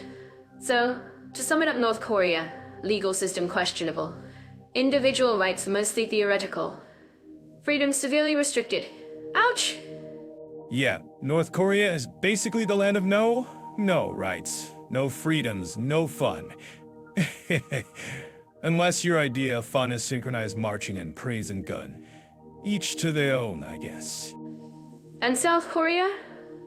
Legal system robust. Individual rights protected. Freedoms abundant. South Korea is the land of yes. Yes to rights. Yes to rights. Yes to freedoms. Yes to cop. Oh. Ooh, it's a place where you can actually, live your life the way you want. What a concept. What a concept indeed. It really highlights how drastically different two countries on the same peninsula can be, doesn't it? Almost like night and day. Night and day, Mira. More like pitch black dungeon and sun-drenched beach. It's a stark reminder not to take our own freedoms for granted, right, folks? Especially the freedom to spill coffee on ourselves and call it fashion. And on that caffeinated note, I think we've given our listeners a pretty clear picture of the legal and freedom landscape in North and South Korea. Quite the contrast, wouldn't you say? Contrast? Mira, we've just painted a masterpiece of difference. So listeners, if you enjoyed this little legal and liberty comparison, don't forget to like and subscribe. Because you see N. Yes, because you see AN. And because we appreciate it. Oh, and for more insightful comparisons and hopefully less coffee spills, check out Jet Off AI. We'll be back with more comparative craziness soon. Comparative craziness, I love it. Until next time, folks, stay free and keep laughing. Our current topic, we compare spa, healthy living, and relaxation opportunities into countries. From luxurious spas to holistic W. Wait, are we really talking about spas and relaxation? Comparing North Korea and South Korea in that department? This is like comparing a silent movie marathon to a K-pop concert.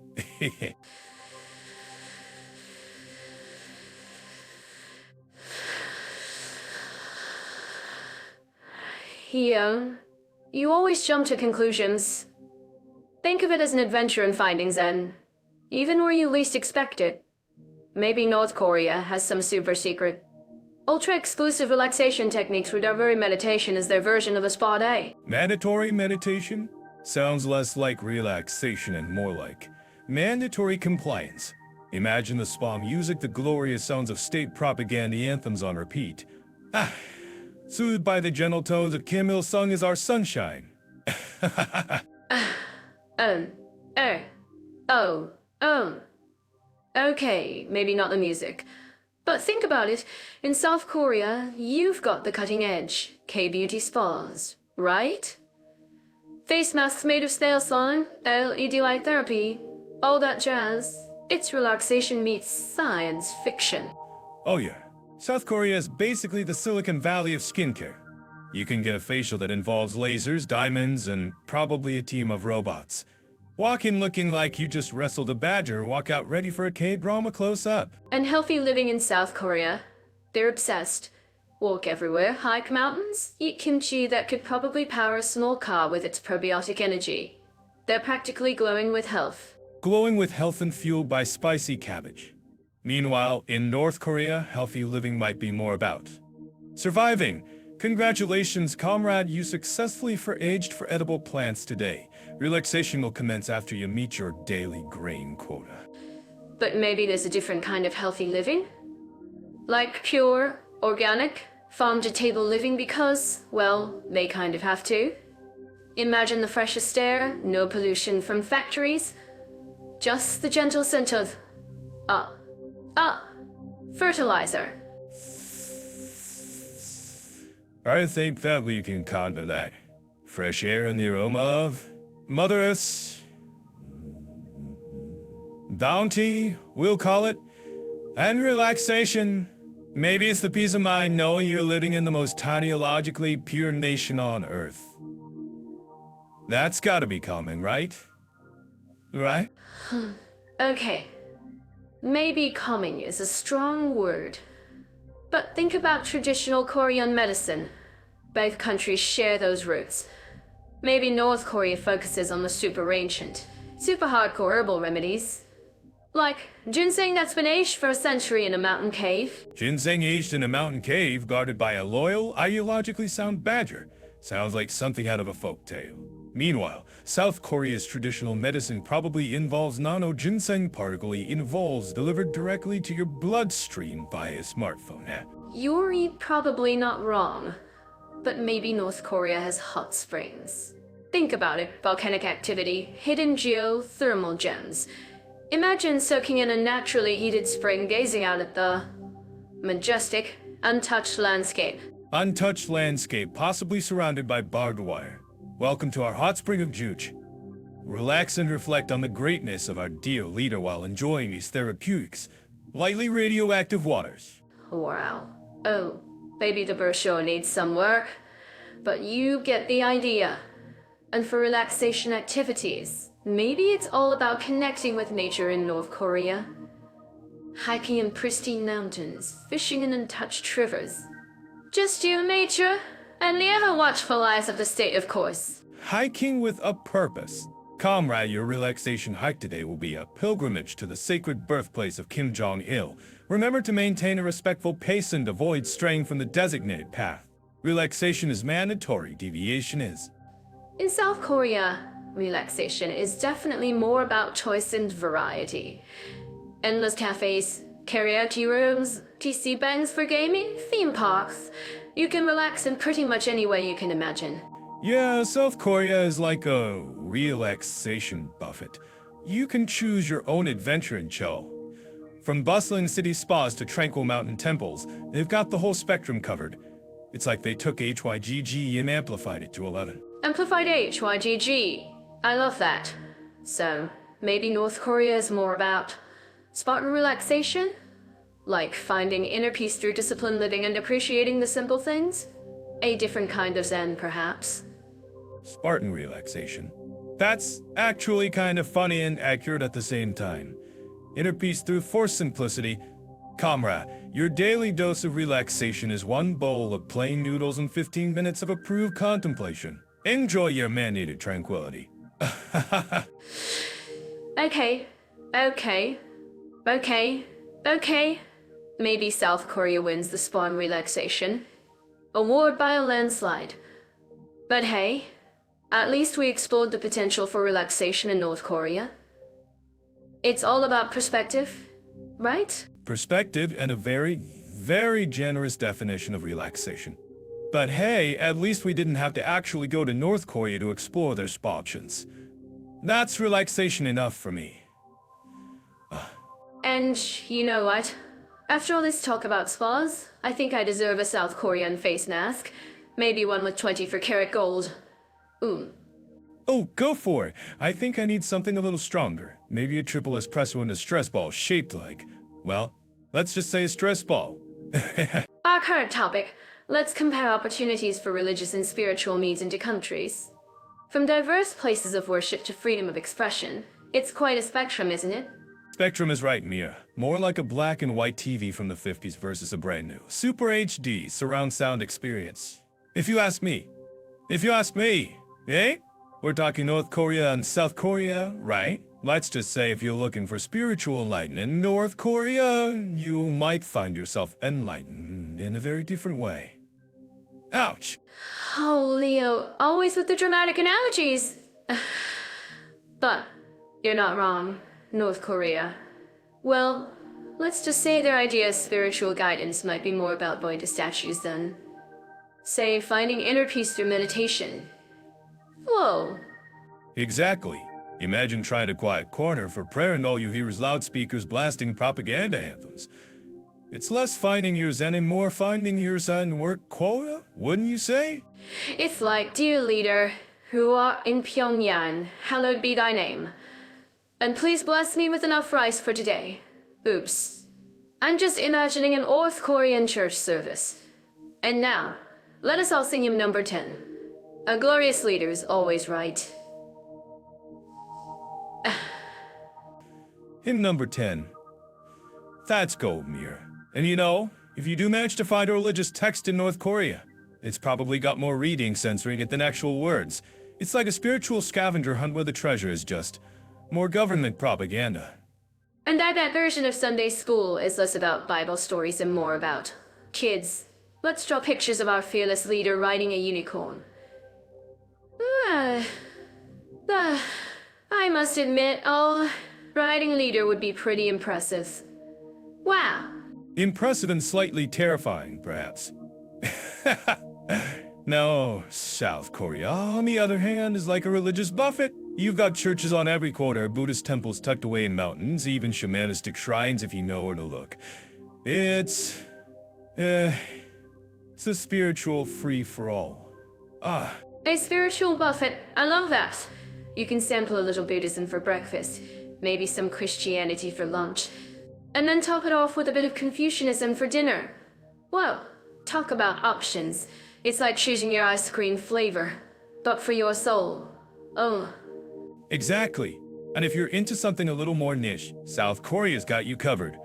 Heard of Church of the Flying Spaghetti Monster?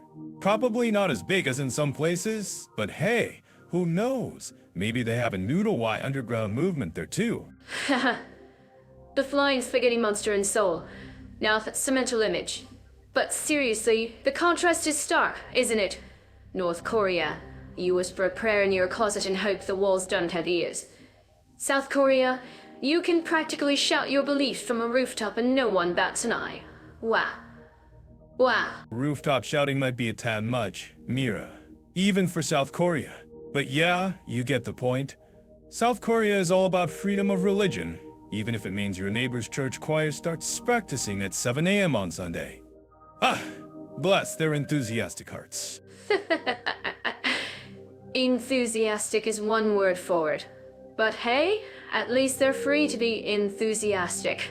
And if you're not into the whole organized religion thing, South Korea still offers plenty of spiritual retreat, meditation centers, and beautiful natural spots to just breathe and find your inner peace. True, yeah. From serene Buddhist temples in the mountains to trendy yoga studios in Gangnam, South Korea offers a spiritual path for pretty much everyone. It's like, what's your flavor of enlightenment? We've got it. So, if you're planning a spiritual journey, and you value, actual spirituality and not just state-sanctioned idol worship, South Korea is probably the slightly better bet. Just slightly. slightly is an understatement, Mira. It's like comparing a five-star spot to, well, let's just say a North Korean prison cell. Oops. For religious freedom and spiritual exploration, South Korea wins by a landslide. So, if you're watching this on YouTube and you're feeling spiritually stifled, maybe book a ticket to Seoul instead of Pyongyang. Just a thought. And hey, if you like this comparison, give that like button a little prayer or just a click. A click, a fate. And for more insightful and slightly less controversial comparisons, don't forget to check out Jet Off A, where you can plan your next spiritual or just a regular trip. Whatever floats your spiritual boat. Ooh. Our current topic, we compare social equality, respect for minorities, and diversity into countries. From inclusive perspectives to unique cultural fabrics, it's quite the contrast we're about to explore. Ooh. Contrast is the understatement of the year, Mira. When we talk about diversity in North Korea, it's like saying a black and white photo has a vibrant color palette. Let's just say the diversity. There's more about different shades of gray uniforms, right? Well, Leah, you always go straight for the punchline. But you're right. In North Korea, it's more about a unified national identity, wouldn't you say? Everyone marching in step, literally and figuratively. Maybe their diversity is in the types of songs they sing about the great leader. Types of songs about the great leader that's comedy gold, Mira. You're turning political uniformity into a stand-up routine. But seriously, social equality in North Korea is more like everyone being equally not privileged. Nobody's really minority when under the same thumb. Okay, I'd say point taken. It's definitely not a rainbow nation in the north. But let's hop over to South Korea then, which is like Baean. Color explosion, cup kimchi, and a whole mix of people buzzing around. It's like Seoul is a global village and fast forward. So is a global village, but even in a K-drama, you'll see there's still a hierarchy. South Korea is getting more diverse with immigrants and all, but respect for minorities is still a work in progress, let's be honest. It's not all sunshine and Gangnam style for everyone. True. No place is perfect, right? And you can see it. They're opening up, learning, and you see more international faces, more mixed cultures blending in. It's like they're adding new flavors to their already amazing BBNBP. Boom. Adding new flavors, yes. But sometimes the original kimchi flavor still overpowers everything else, Mira. South Korea is learning, but there are still biases, discrimination against migrant workers, and those pure Korean bloodline ideas floating around. Social equality there is more about economic class than ethnicity, perhaps. Economic class. That's a good point, Leo. It's like, if you have the chaebol money, you're in the VIP lounge of society, regardless of your background. But for the everyday person, it's still about climbing that ladder, no matter where you started. Right? Exactly. And in North Korea, the VIP lounge is reserved for, well, you know who. And everyone else is just in the waiting room for eternity. Social equality, there is less and more about your loyalty score to the regime. Fail that test and your diversity becomes a problem. Even with all the challenges, both Koreas have their own stories, right? One is about striving for unity, even if it's enforced. And the other is about embracing change and becoming more inclusive, even with bumps along the road. Bumps along the road is putting it mildly when we talk about social equality gaps, Mira. But yes, stories. North Korea's story is a tightly controlled narrative, and South Korea's story is still being written with all its messy, vibrant, and evolving chapters. Messy and vibrant chapters, I like that. It's like life itself, right? Not always perfect, but always interesting. And hopefully, both Koreas in their own ways can keep moving towards societies where everyone feels respected and valued. Wouldn't that be awesome? Awesome is a big word, Mira, especially when applied to the Korean peninsula. But hey, hope is free. And maybe one day, North Korea will discover that real strength comes from diversity, not from everyone wearing the same color. Imagine the stand-up material then. You always bring it back to comedy. But you're right. Maybe someday we'll be doing a podcast comparing the amazing diverse comedy scenes of North and South Korea. Now that would be a plot twist. And for all our listeners tuning in on YouTube, or catching us later, what do you think? Are we being too optimistic? Let us know in the comments. And if you like Mira's optimistic spin, hit that like button.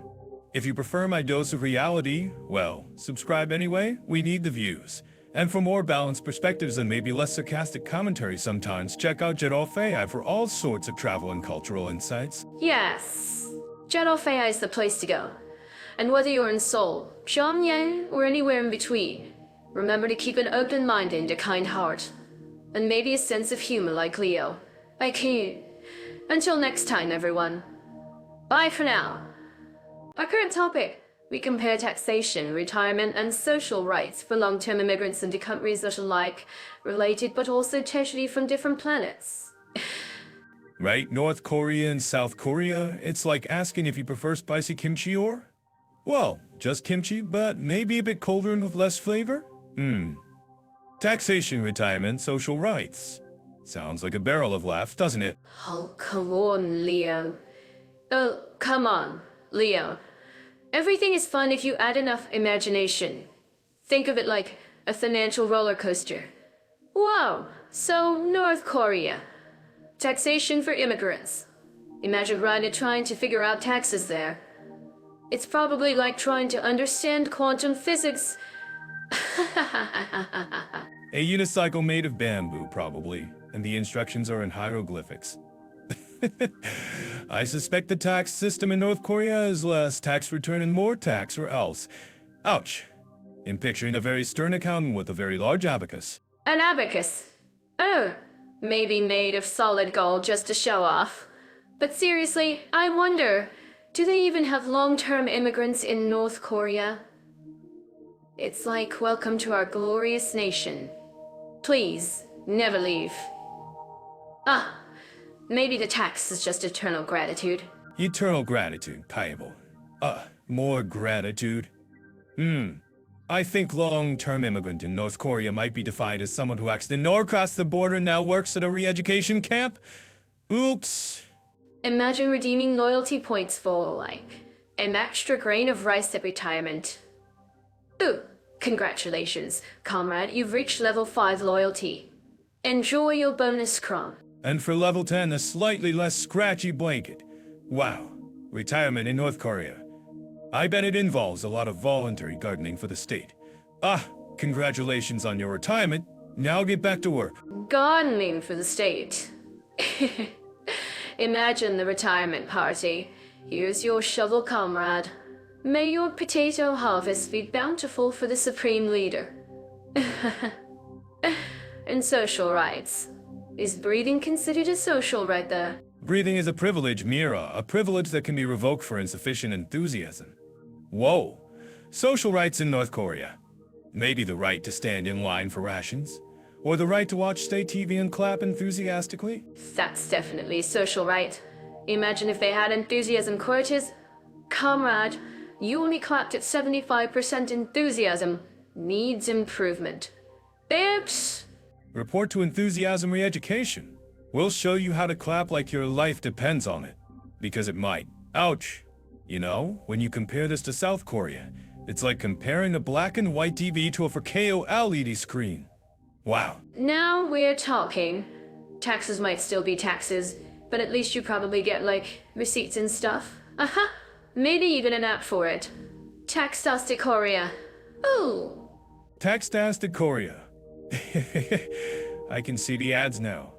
South Korean tax system so efficient it's practically K-pop. They probably have tax consultants who are also boy band members. Boy band tax consultants. And you're in Hezi Wayo. Let me sing you through your deductions. Wow. And retirement in South Korea. Probably involves robot butlers and virtual reality vacations.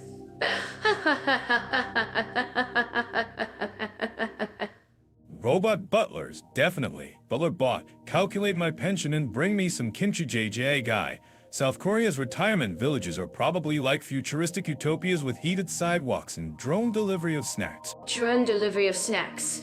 Oh, retirement goals right there. And social rights in South Korea. Actual rights, like freedom of speech and stuff. Well, imagine that. Imagine! Freedom to complain about your taxes, even. In South Korea, immigrants probably have access to healthcare, education, maybe even Netflix. Aha! The bar is set pretty low by North Korea, I admit. Netflix is a social right. Yes. That should be a thing everywhere. So, for long-term immigrants, South Korea sounds like, a place you might actually want to immigrate to? North Korea. Maybe only if you're in a spy movie. Unless your hobby is extreme survival and clapping very, very enthusiastically. For taxation, retirement, and social rights, I think South Korea wins by, about 1,000,000 miles? Wow, this isn't even a fair fight, is it? Not even close. It's like comparing a delicious spicy BBMBAP to plain rice in a grey bowl. Oops. Sorry, North Korea. But South Korea definitely seems to have the right stuff figured out a bit better. A bit better? Yes. Understatement of the year, Amir. So, if you're planning a long-term move in social rights and not being re-educated for clapping the softly R on your list, maybe lean towards the South. Just a thought. Just a tiny suggestion. And maybe check out Jet Off AI for, more realistic immigration advice than what we're offering here. But seriously, folks, if you're on YouTube and enjoying this, give us a like. Yes, like and subscribe. Or we might send you to Enthusiasm Re-Education. Just kidding, mostly. But seriously, Jet Off AI is the place to go for actual help with moving countries. We're just here for the comedic contrast. Okay, dear. Speaking of passions, let's chat about how well North and South Korea cater to our very specific whims. Like, if someone's really into competitive kimchi making, where they're more likely to thrive. Mere kimchi competitions? Seriously? You're already off to a wild start. But alright, specific interests North Korea versus South Korea. Let's dive into this bizarre comparison. My gut says if your bizarre comparison is, say, synchronized goose-stepping, North Korea is your undisputed champion. Synchronized boost-stepping is a niche. I'll give you that, Leo. But what about something a bit more mainstreamish? Like K-dramas. If you're obsessed with dissecting every single plot twist and yearning gaze, South Korea's gotta be paradise, right? Ooh! YouTube is bursting with fan theories. Oh, paradise for K-drama fanatics. Absolutely. South Korea is practically mainlining K-content to the world. Whoa, you can probably find a K-drama appreciation society on every corner in Seoul.